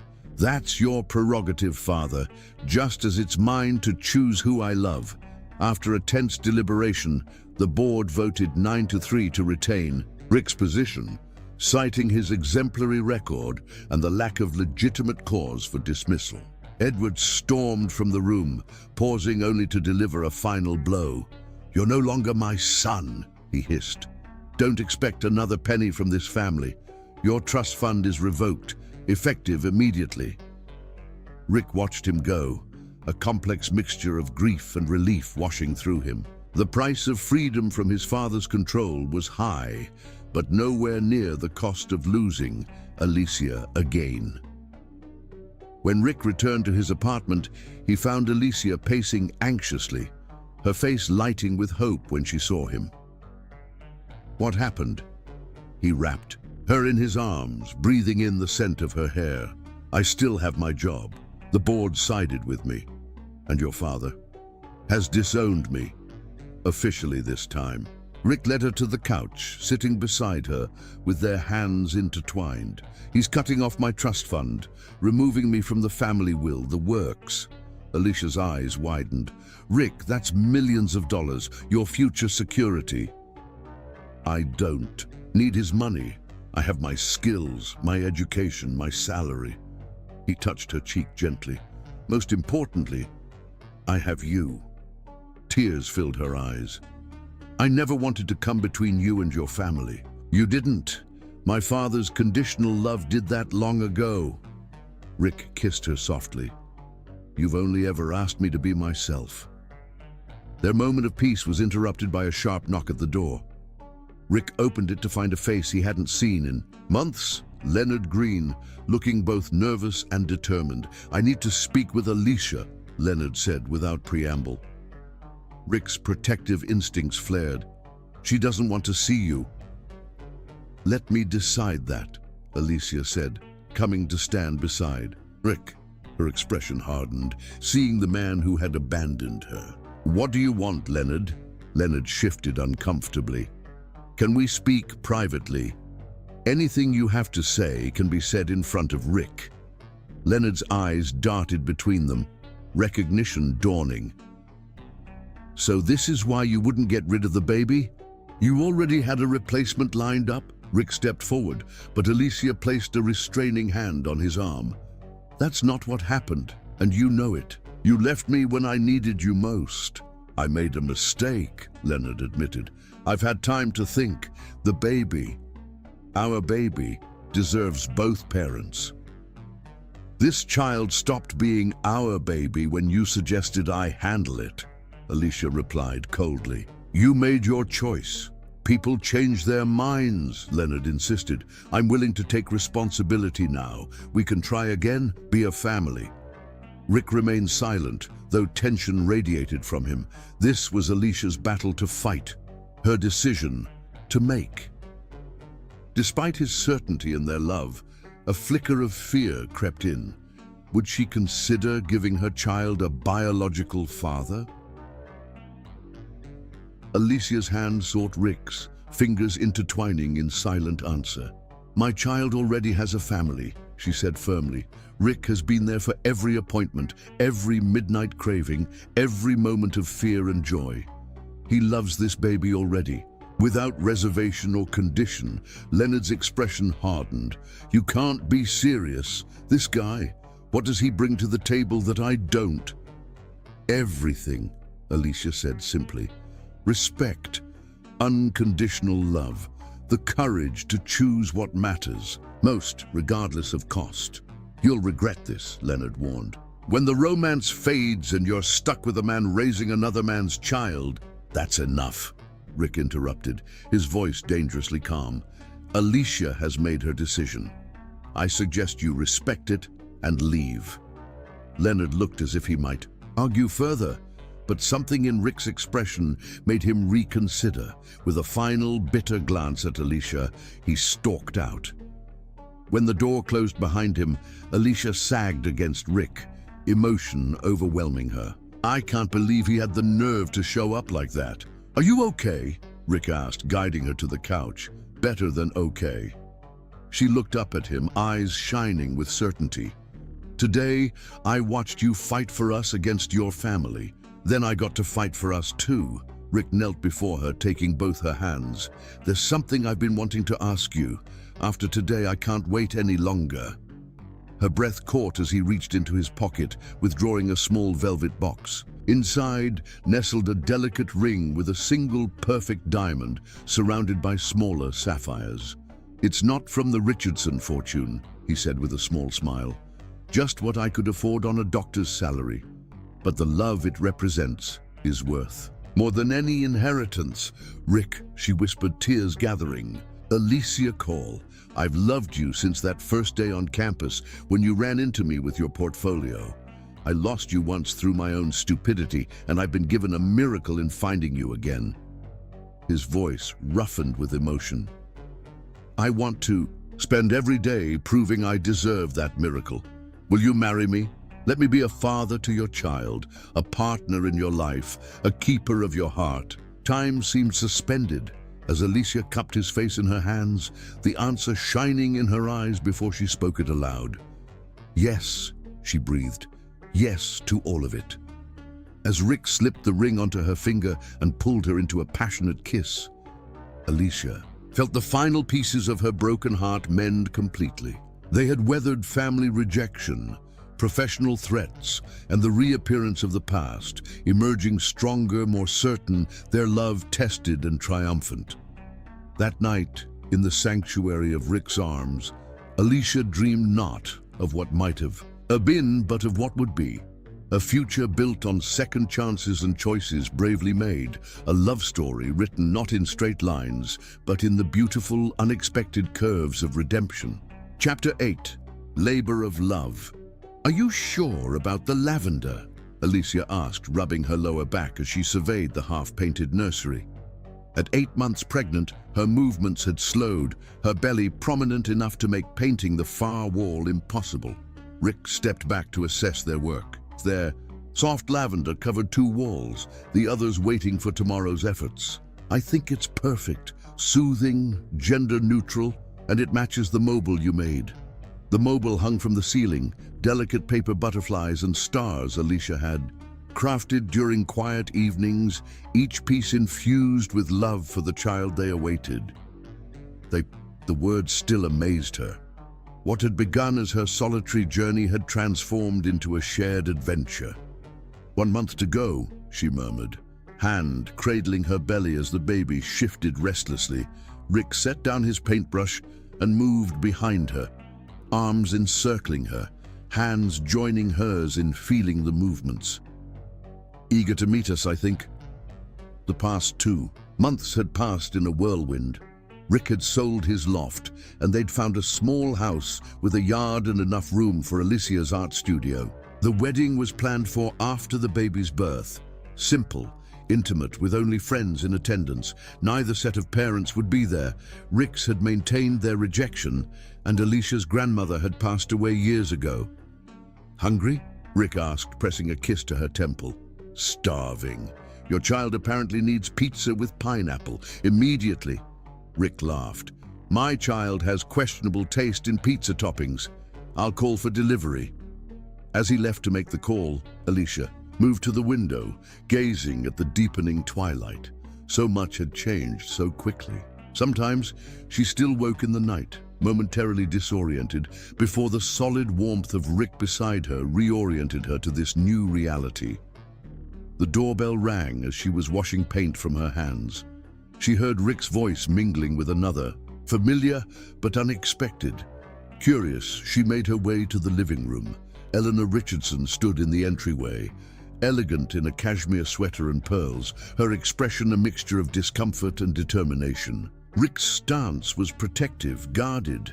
"Alicia," Eleanor acknowledged with a slight nod, "you're looking well."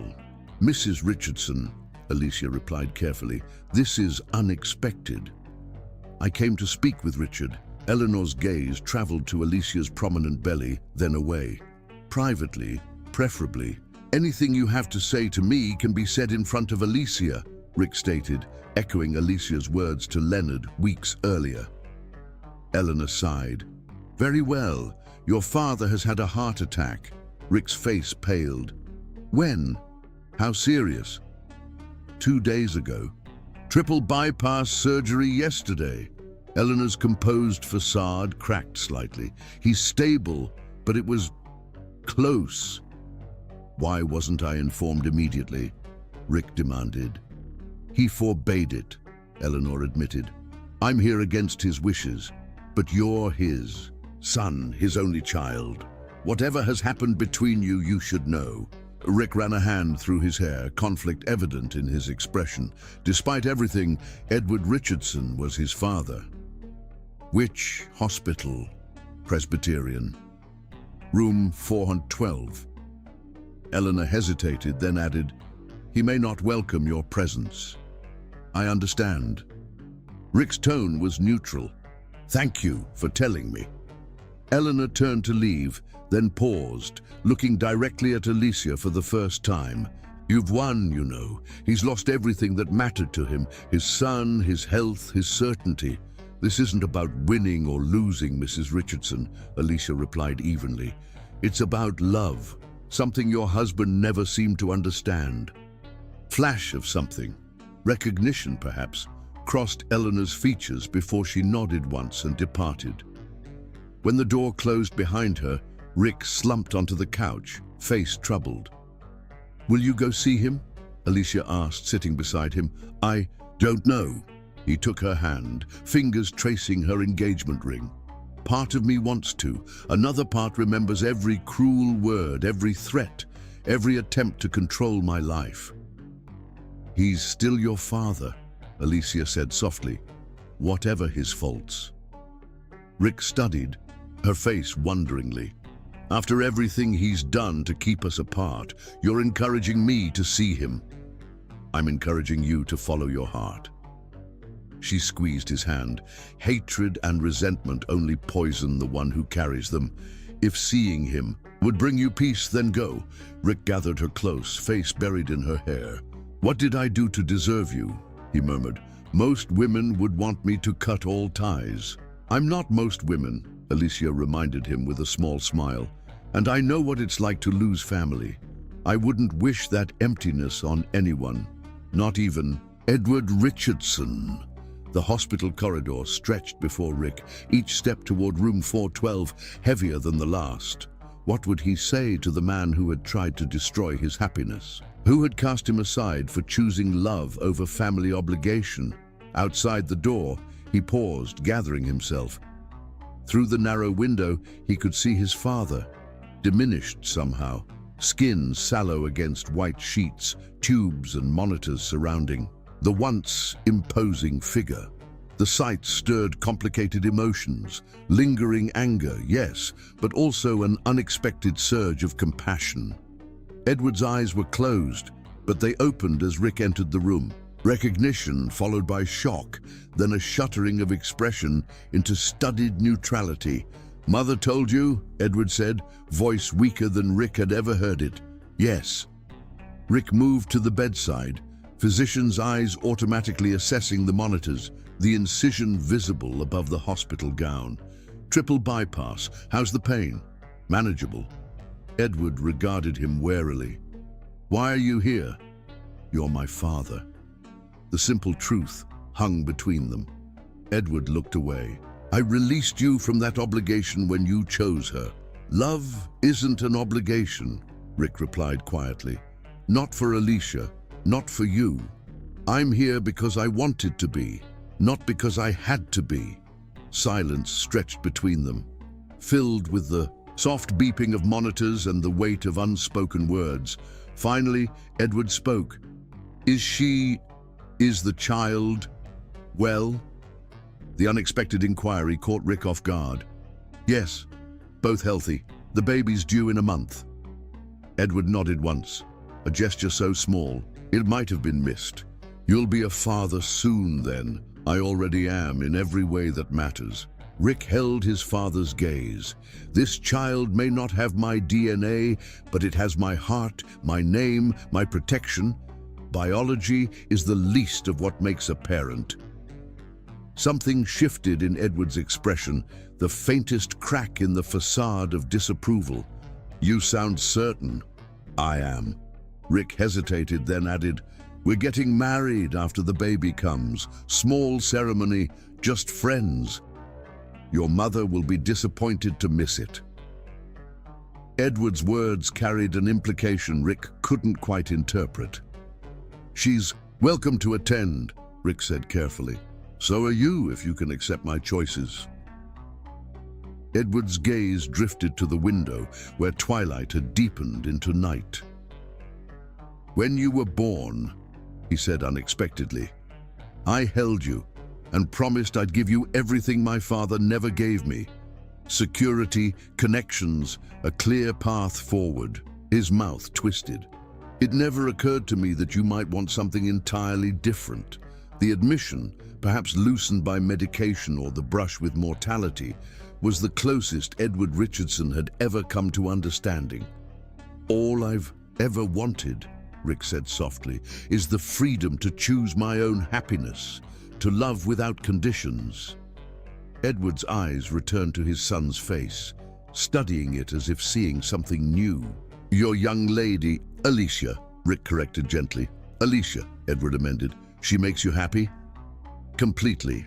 Another long silence, then, "I'd like to meet her. Properly this time. When I'm recovered." The words, tentative and grudging, were nonetheless an overture Rick had never expected. "I'll ask her," he promised, unwilling to presume Alicia's willingness to face the man who had caused her so much pain. When Rick left an hour later, something had shifted between father and son. Not reconciliation exactly, but the first fragile bridge across a chasm of hurt and misunderstanding. Whether it would bear weight remained to be seen. 3 weeks later, Alicia woke at 3 a.m. to a strange sensation, a tightening across her abdomen, not quite painful but insistent. She lay still, counting seconds until it passed, then relaxed. "Probably just Braxton Hicks again," she reasoned. The baby wasn't due for another week. Beside her, Rick slept deeply, exhausted from a long shift at the hospital. Alicia slipped carefully from bed, not wanting to disturb him, and padded to the kitchen for water. The tightening returned, stronger this time, accompanied by a dull ache in her lower back. "Just practice contractions," she whispered to herself, rubbing her belly soothingly. Not the real thing yet. By dawn, the contractions had established a pattern, 15 minutes apart, increasingly uncomfortable. Alicia had moved to the living room, timing each wave with the clock on the wall. When Rick emerged, rumpled with sleep, he immediately noticed her focused expression. "How long?" he asked, instantly alert. "Since about 3. Getting closer together now." Rick knelt before her, taking her hands. "Why didn't you wake me?" "You needed rest. There's still plenty of time." She smiled, though it tightened as another contraction began. "Your pager would have gone off if it was urgent, Dr. Richardson." He kissed her forehead, then helped her to her feet. "Let's get your bag. We'll go when you're ready." By the time they reached the hospital, Alicia's contractions were coming every 8 minutes, intense enough to require her full concentration. Rick supported her through each one, murmuring encouragement, his medical knowledge temporarily overridden. By the more primal role of partner, Dr. Walker examined Alicia with gentle efficiency. 4 centimeters dilated already. This little one's eager to meet you. The hours that followed blurred into a landscape of pain and determination. Rick remained by Alicia's side, wiping her brow, offering ice chips, breathing with her through each contraction. When transition hit, brutal and relentless, he held her as she wept, body working beyond conscious control. "You're incredible," he whispered between contractions. "So strong, so brave." "I can't," Alicia gasped as another wave crashed over her. "Rick, I can't do this." "You are doing it," he contradicted firmly, "and I'm right here. We're doing this together." Dr. Walker checked her progress again. 10 centimeters. Time to push, Alicia. What followed was the most primal, visceral work of Alicia's life, bearing down with each thunderous contraction, retreating into some deep, primordial space, where nothing existed but her body's ancient wisdom and unstoppable power. Rick's voice became her only anchor to reality, his touch a critical lifeline as she surrendered to labor's raw intensity. "Something's wrong," she heard Dr. Walker say, the words reaching her from what seemed a great distance through her pain fog. "The baby's heart rate is dropping significantly with each contraction." Cold fear pierced Alicia's primal focus. "What's happening to my baby?" she gasped. Rick's face appeared above hers, professional medical concern visibly warring with personal terror in his eyes. "The umbilical cord might be compressed during contractions. Dr. Walker's going to try to reposition the baby to relieve the pressure." "If that doesn't work," Alicia panted through another crushing contraction, panic rising. "Emergency C-section." Dr. Walker answered with calm frankness, already preparing equipment. "We don't take chances with either of you." The next minutes stretched endlessly as Dr. Walker worked, Rick hovering between professional colleague and terrified partner. Alicia felt them manipulating her body, turning her to different positions, the monitors beeping ominously. "There," Rick exhaled suddenly, heart rate recovering. Relief washed through the room, but the danger had accelerated the urgency. "Push with everything you have, Alicia," Dr. Walker instructed. "We need to get this baby out now." Drawing on reserves she didn't know she possessed, Alicia bore down with renewed determination. Rick supported her back, his voice steady in her ear, encouraging each effort. With a final, monumental push, she felt the baby slip free of her body. The sensation both strange and profoundly familiar, as if her body had always known how to perform this ancient miracle. A moment of silence, then a powerful, indignant cry filled the room. "It's a girl," Dr. Walker announced, placing the squirming, vernix-covered infant on Alicia's chest. "A beautiful, healthy girl." Time stopped as Alicia gazed at her daughter's face. Tiny, perfect, with a cap of dark hair and eyes squeezed shut against the bright new world. Love overwhelming and absolute flooded through her, tears spilling unchecked down her cheeks. "She's perfect," Rick whispered, one finger gently stroking the baby's cheek. His eyes, when they met Alicia's, shone with emotion too deep for words. "You're both perfect." In that moment, as the three of them huddled together in the sterile hospital room, the family they had created against all odds felt like the most natural thing in the world. The baby turned instinctively toward Alicia's breast, ancient wisdom guiding her first meal. "What's her name?" a nurse asked, clipboard ready. Alicia looked at Rick, a question in her eyes. They'd discussed names, but made no final decision. "Luna," Rick said softly. "Luna Cole Richardson, if that's all right with you." Alicia nodded, heart too full for speech. Luna, moon goddess, light in darkness. And Richardson, the name that had once represented rejection, now offered freely, claiming this child as his own in every way that mattered. As the medical team busied themselves with afterbirth and measurements, Rick knelt beside Alicia's bed, taking her free hand in his. "I know this isn't the most romantic timing," he said, voice husky with emotion. "But watching you bring our daughter into the world," he swallowed hard. "Alicia Cole, will you marry me? Right now, today, as soon as we can find someone to perform the ceremony." Alicia laughed through her tears. "We're already engaged, remember?" "I know, but I don't want to wait another day to make you my wife." Rick's eyes held hers, vulnerable and certain. "I want Luna to go home with parents who've made every possible commitment to each other and to her."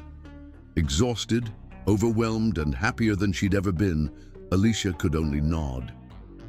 "Yes," she whispered. "Today, tomorrow, any time." "Yes." Chapters 9. Forever Family.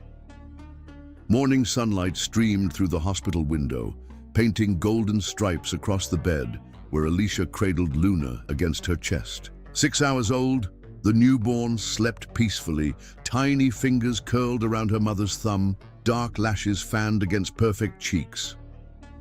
Rick entered the room quietly, bearing a small bouquet of wildflowers and a tenderness in his eyes that made Alicia's heart swell. "How are my girls?" he asked, placing the flowers on the bedside table before leaning down to kiss Alicia's forehead, then Luna's. "Perfect," Alicia murmured. She barely cried all night, just nursed and went back to sleep. Rick settled carefully beside them on the narrow hospital bed. "I have news. 2 pieces, actually. Good news, I hope. The first definitely is. I found someone to marry us today, if you still want to." His smile was both shy and eager. "The hospital chaplain is willing. She can come at noon." Joy bubbled through Alicia's exhaustion. "Really? Here in the hospital room?" "Unless you'd prefer to. Wait for something more traditional."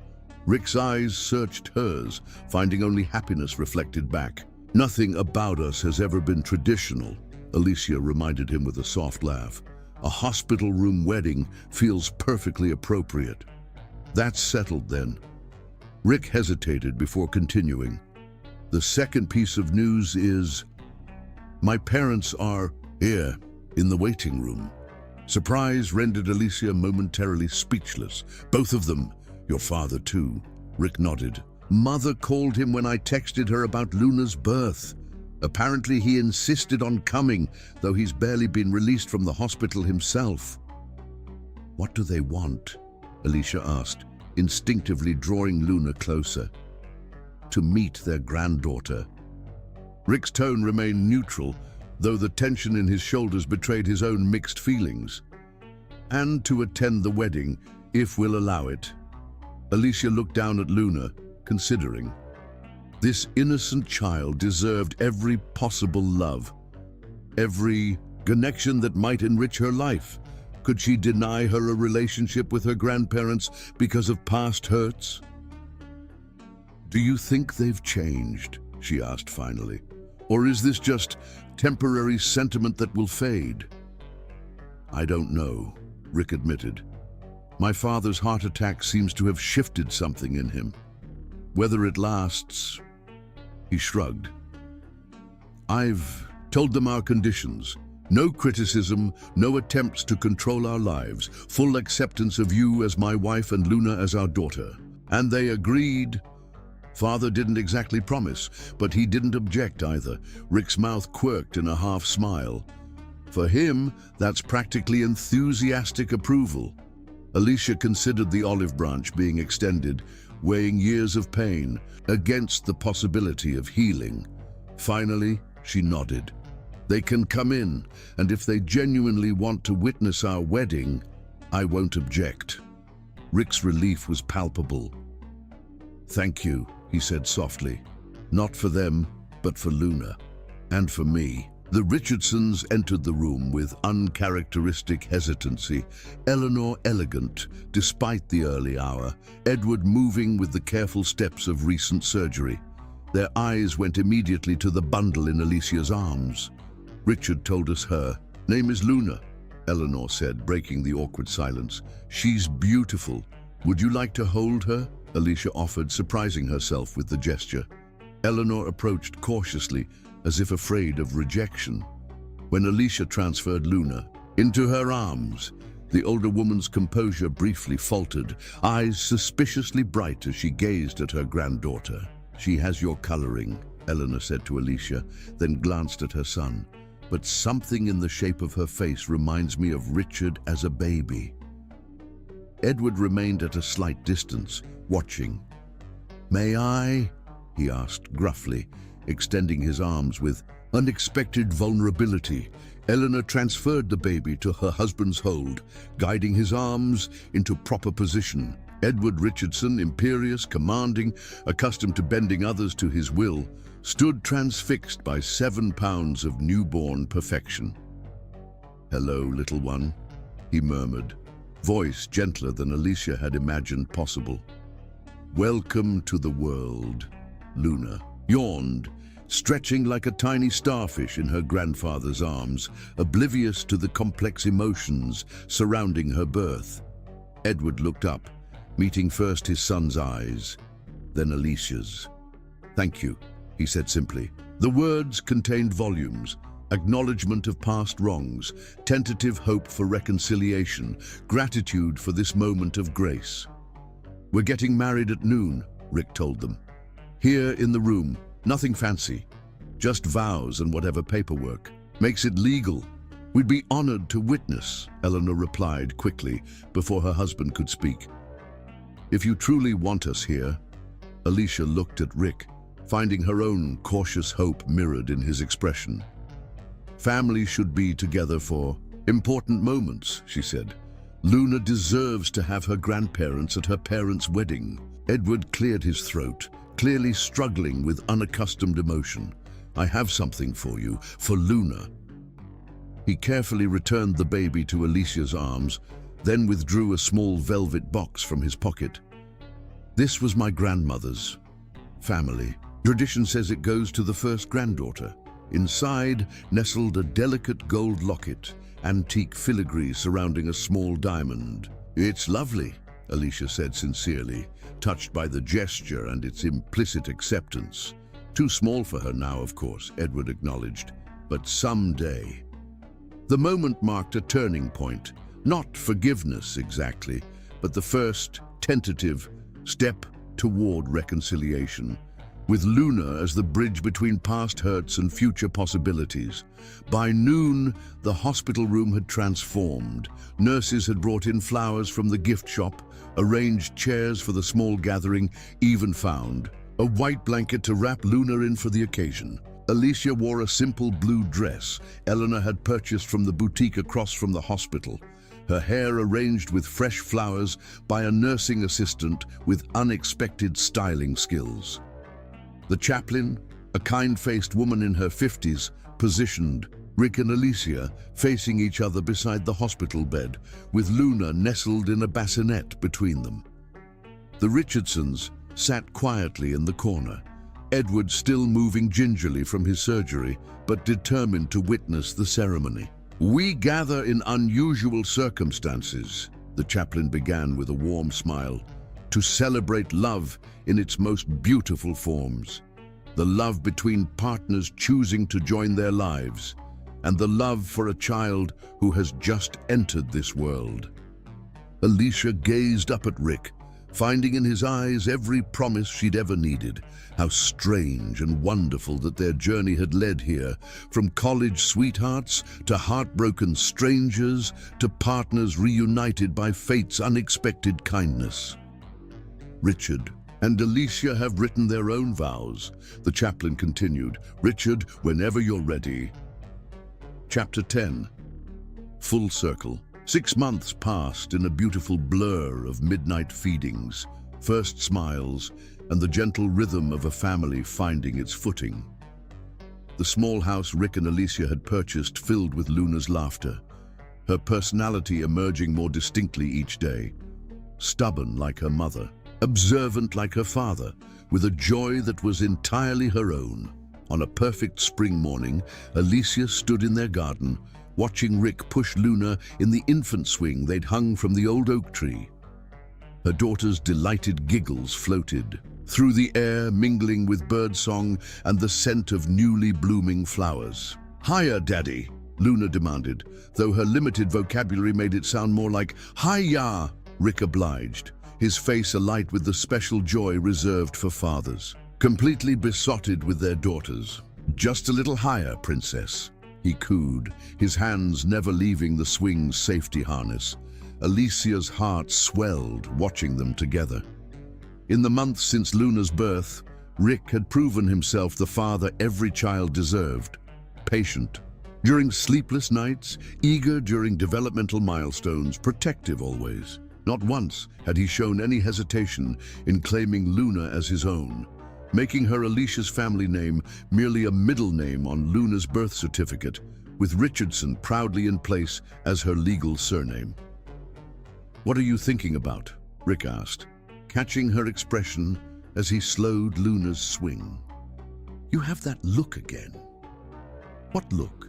Alicia teased, moving closer to them. "The one where you're seeing something beautiful that the rest of us can't." He wrapped an arm around her waist, pulling her against his side while keeping one hand on Luna's swing. "I was thinking about family," Alicia admitted. "About how sometimes the families we create are stronger than the ones we're born into." Rick kissed her temple. "Speaking of family, my parents called this morning while you were in the shower. They want to take Luna for the weekend." He raised an eyebrow. "Think you can bear to be separated from her that long?" The Richardsons' transformation over the past months had surprised everyone. Weekly visits had become a fixture, with Edward particularly enchanted by his granddaughter. The man who had once demanded rigid adherence to family expectations now got down on the floor to play with Luna, seemingly unconcerned with his dignity. "I'll miss her terribly," Alicia confessed. "But a weekend alone with my husband does sound tempting." Rick's eyes darkened with desire. "Very tempting," he agreed, voice dropping to a register that still sent shivers down Alicia's spine. Their intimate moments had become precious treasures in the beautiful chaos of new parenthood. Stolen kisses in the kitchen, while Luna napped, whispered declarations of love in the darkness after she was finally asleep. Occasional afternoons when Eleanor insisted on grandmother time and shooed them out of the house for a few hours alone. Luna fussed in her swing, arms reaching toward Alicia. "Mama, up!" Alicia lifted her daughter, breathing in the sweet baby scent that never failed to center her. "You want to go see Grandma and Grandpa this weekend? Play with all those new toys Grandpa keeps buying?" Luna clapped her hands excitedly. At not quite 7 months, she already recognized the mention of her grandparents, who spoiled her shamelessly. "That's settled then," Rick said, gathering both his girls into an embrace. "And I have plans for you, Mrs. Richardson." That evening, after Luna had been bathed, read to and sung to sleep, Alicia joined Rick on the porch swing, curling against him as twilight painted the sky in watercolor hues. These quiet moments had become a ritual. Time to reconnect after the day's demands, to remember they were not just parents but partners. "I had an interesting patient today," Rick said, his arm draped comfortably around her shoulders. "Young woman, first pregnancy, terrified. Reminded me of you when you first came to the clinic." "Poor thing," Alicia murmured. "Is she alone too?" She was. Father bailed when she told him, but she brought someone with her today, her mother. Apparently they've reconciled after years of estrangement. Rick pressed a kiss to Alicia's hair. "Made me think about second chances. How precious they are." Alicia nodded against his chest, thinking of their own journey. Some things are worth fighting for, worth forgiving for. They sat in comfortable silence, the swing's gentle motion soothing. Finally, Rick spoke again, his voice tentative. "Have you thought any more about what Dr. Walker mentioned at your last checkup?" Alicia's hand drifted to her stomach reflexively. Dr. Walker had assured her at her 6-month postnatal visit that she'd healed perfectly, that there was no medical reason to wait if they wanted to expand their family. "I have," she admitted, "but Luna's still so young, and my art is just starting to sell consistently.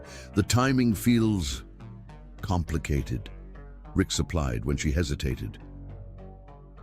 "Yes, but also," Alicia tilted her face up to his, "when I think about having a baby that's part of both of us, a sibling for Luna, I feel this rightness."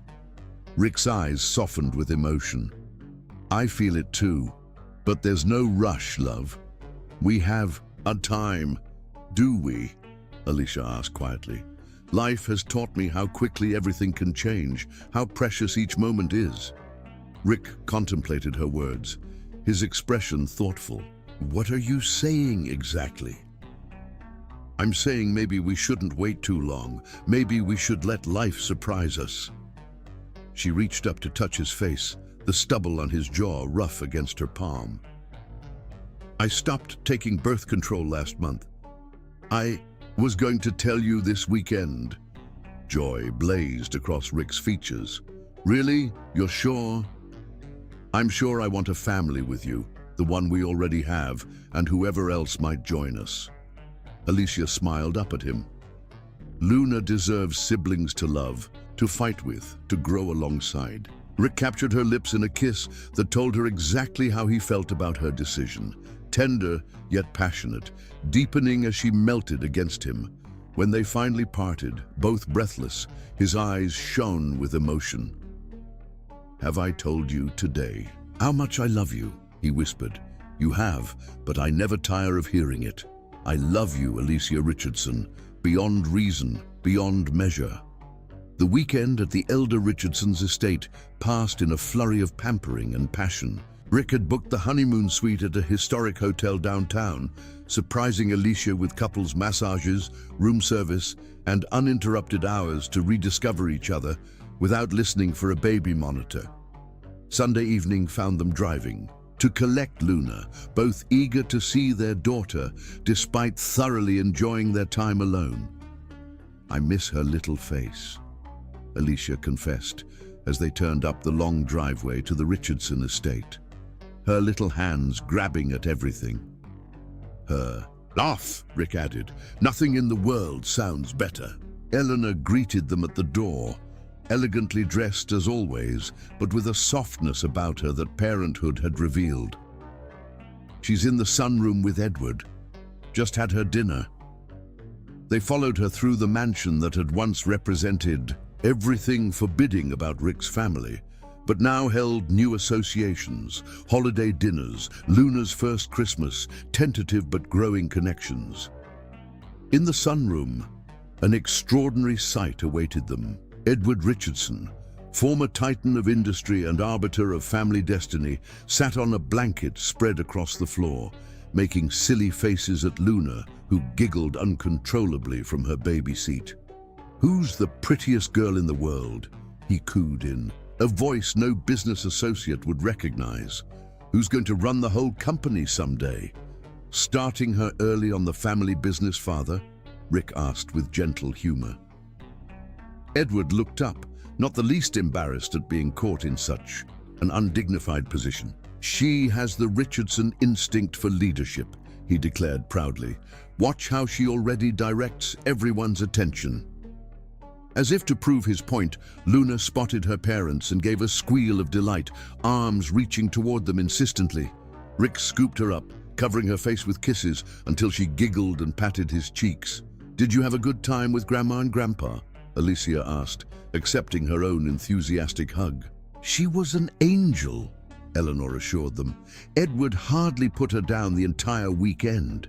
The elder Richardson cleared his throat, rising from the floor with as much dignity as he could muster. "There's something your mother and I would like to discuss with you both. Should we move to the study?"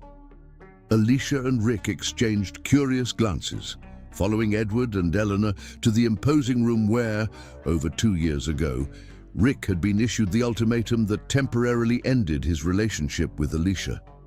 The symmetry wasn't lost on any of them. "First," Edward began, surprisingly diffident, "we want to thank you for allowing us to be part of Luna's life. And yours." He directed this last bit to Alicia specifically. "Luna deserves to know her grandparents," Alicia replied simply. "We've been thinking about the future," Eleanor continued, "about what kind of legacy we want to leave for our granddaughter, for all our grandchildren." She added with a meaningful glance at Alicia's midsection. Alicia's hand moved protectively to her belly. "How did you know?" Eleanor smiled. "Mother's intuition. I suspected last month when you declined wine at dinner. Am I wrong?" Rick looked questioningly at Alicia, who shook her head, wonder in her eyes. "I wasn't entirely sure until yesterday. I took a test while you were getting breakfast." The joy that transformed Rick's face was incandescent. "You're pregnant? Already?" "About 6 weeks, I think," Alicia confirmed, laughing as Rick pulled her into a careful embrace, mindful of Luna between them. "This is wonderful news," Edward said with genuine pleasure, "which makes our proposal all the more timely." He withdrew a thick envelope from his desk drawer. "We've established a trust for Luna and for any siblings who might join her. The Richardson Bembley Legacy Trust." Rick tensed slightly. "Father, we've discussed this. I don't want strings attached to gifts for our children." "No strings," Edward promised. "The money is theirs, to be used for education, business ventures, charitable work, whatever path they choose." He met his son's skeptical gaze directly. "I've learned my lesson about trying to control others' lives. This is about providing opportunities, not dictating choices," Eleanor added softly. "We want to be part of helping them become whoever they're meant to be, not who we think they should be." The sincerity in their words was unmistakable. 2 years ago, such a statement from Edward Richardson would have been unimaginable. Yet here he stood, humbled by love for a grandchild who carried not a drop of his blood, offering a gift with no conditions attached. "Thank you," Alicia said simply. "We'll make sure they understand the privilege they're being given and the responsibility that comes with it." Edward nodded, seemingly satisfied. "There's one more thing. I've spoken with the board at Northeastern Community Hospital.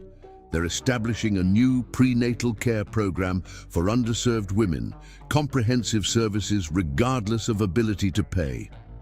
Rick raised an eyebrow, suspecting where this was leading. They need a medical director, Edward continued. Someone with both excellent clinical skills and genuine compassion. I suggested they consider you, Richard. Me? Rick was genuinely surprised. Father, I appreciate the thought, but if this is another attempt to guide my career... It's not, Edward interrupted. The suggestion was based solely on merit. Your work with high-risk pregnancies has been exemplary, and your manner with patients from all backgrounds is, well, it's better than mine ever was. The admission clearly cost him, but he continued. The decision is entirely yours. I simply opened a door. You choose whether to walk through it. The offer was tempting. Rick had often spoken of wanting to make quality prenatal care more accessible, especially after witnessing Alicia's initial concerns about affording proper medical attention. I'll consider it, he said finally. Thank you for thinking of me. As they prepared to leave, Luna drowsy against Rick's shoulder, Edward stopped Alicia with a gentle touch on her arm. I owe you an apology, he said quietly. What I said about you all those years ago, that you weren't good enough for our family, was not only cruel, but entirely wrong. Alicia studied the man before her, seeing both the imperious patriarch who had caused so much pain and the humbled grandfather who had learned to value what truly mattered. Thank you for saying that. You've made my son happier than I've ever seen him, Edward continued. You've given us a granddaughter who brings indescribable joy. And now, he glanced at her still flat stomach, another miracle on the way. Family is what we make it, Alicia replied softly. Sometimes the strongest bonds are the ones we choose, not the ones we're born with. Later that night, after Luna was settled in her crib, Alicia and Rick lay entwined in their bed, his hand resting protectively over her abdomen where their second child grew. So, Rick murmured against her hair, another baby. Are you happy? Terrified, Alicia admitted with a soft laugh. Excited, grateful. She turned in his arms to face him. Mostly, I'm in awe of how life works. 3 years ago, I was heartbroken, certain I'd never see you again. Now we're married with the most beautiful daughter and another baby on the way. Do you believe in fate? Rick asked, his fingers tracing patterns on her skin. That some things are meant to be no matter what. Obstacles arise. Alicia considered the question, thinking of the unlikely series of events that had reunited them, her unexpected pregnancy, Leonard's abandonment, her choice of that particular clinic, Rick being assigned to her case that day. I believe love finds a way, she said finally, that when it's real, truly real, the universe conspires to give second chances. Rick's kiss was tender, reverent, a promise renewed with each touch. I'll spend my life earning the second chance we've been given, he whispered against her lips. We both will, Alicia agreed, nestling closer to the man who had once broken her heart and now held it more securely than ever. Together. As moonlight painted silver patterns across their bed, Rick's hand remained over the new life growing within her. A tangible symbol of their love's endurance, their family's expansion, their story's continuation. Luna slept peacefully, in the nursery down the hall, secure in the knowledge, even at her young age, that she was cherished beyond measure. And in the quiet darkness, Alicia felt a completeness she had once thought impossible to achieve, a heart not just mended, but made stronger at its broken places, a love tested by fire and forged into something unbreakable. I love you, Ricky murmured, already drifting towards sleep. You and Luna and this new little one, more than I ever knew was possible. I love you too, Alicia whispered back. Always. The paintbrush pendant, which had never left her neck since their reconciliation, rested between them, a reminder of first love, of pain endured, of beauty created from brokenness. Beside it now lay the gold band of her wedding ring, symbol of promises made and kept. As sleep claimed her, Alicia's last conscious thought was one of profound gratitude. For the man beside her whose steady heartbeat synchronized with hers, for the miraculous daughter sleeping peacefully down the hall, for the new life already growing within her womb, and for the beautiful certainty that their love story, once shattered by fear and prejudice, had found its way through pain and redemption to the most perfect ending imaginable. Not an ending at all, but a magnificent new beginning, proving that sometimes the things most brutally broken can be reforged into something far stronger than before.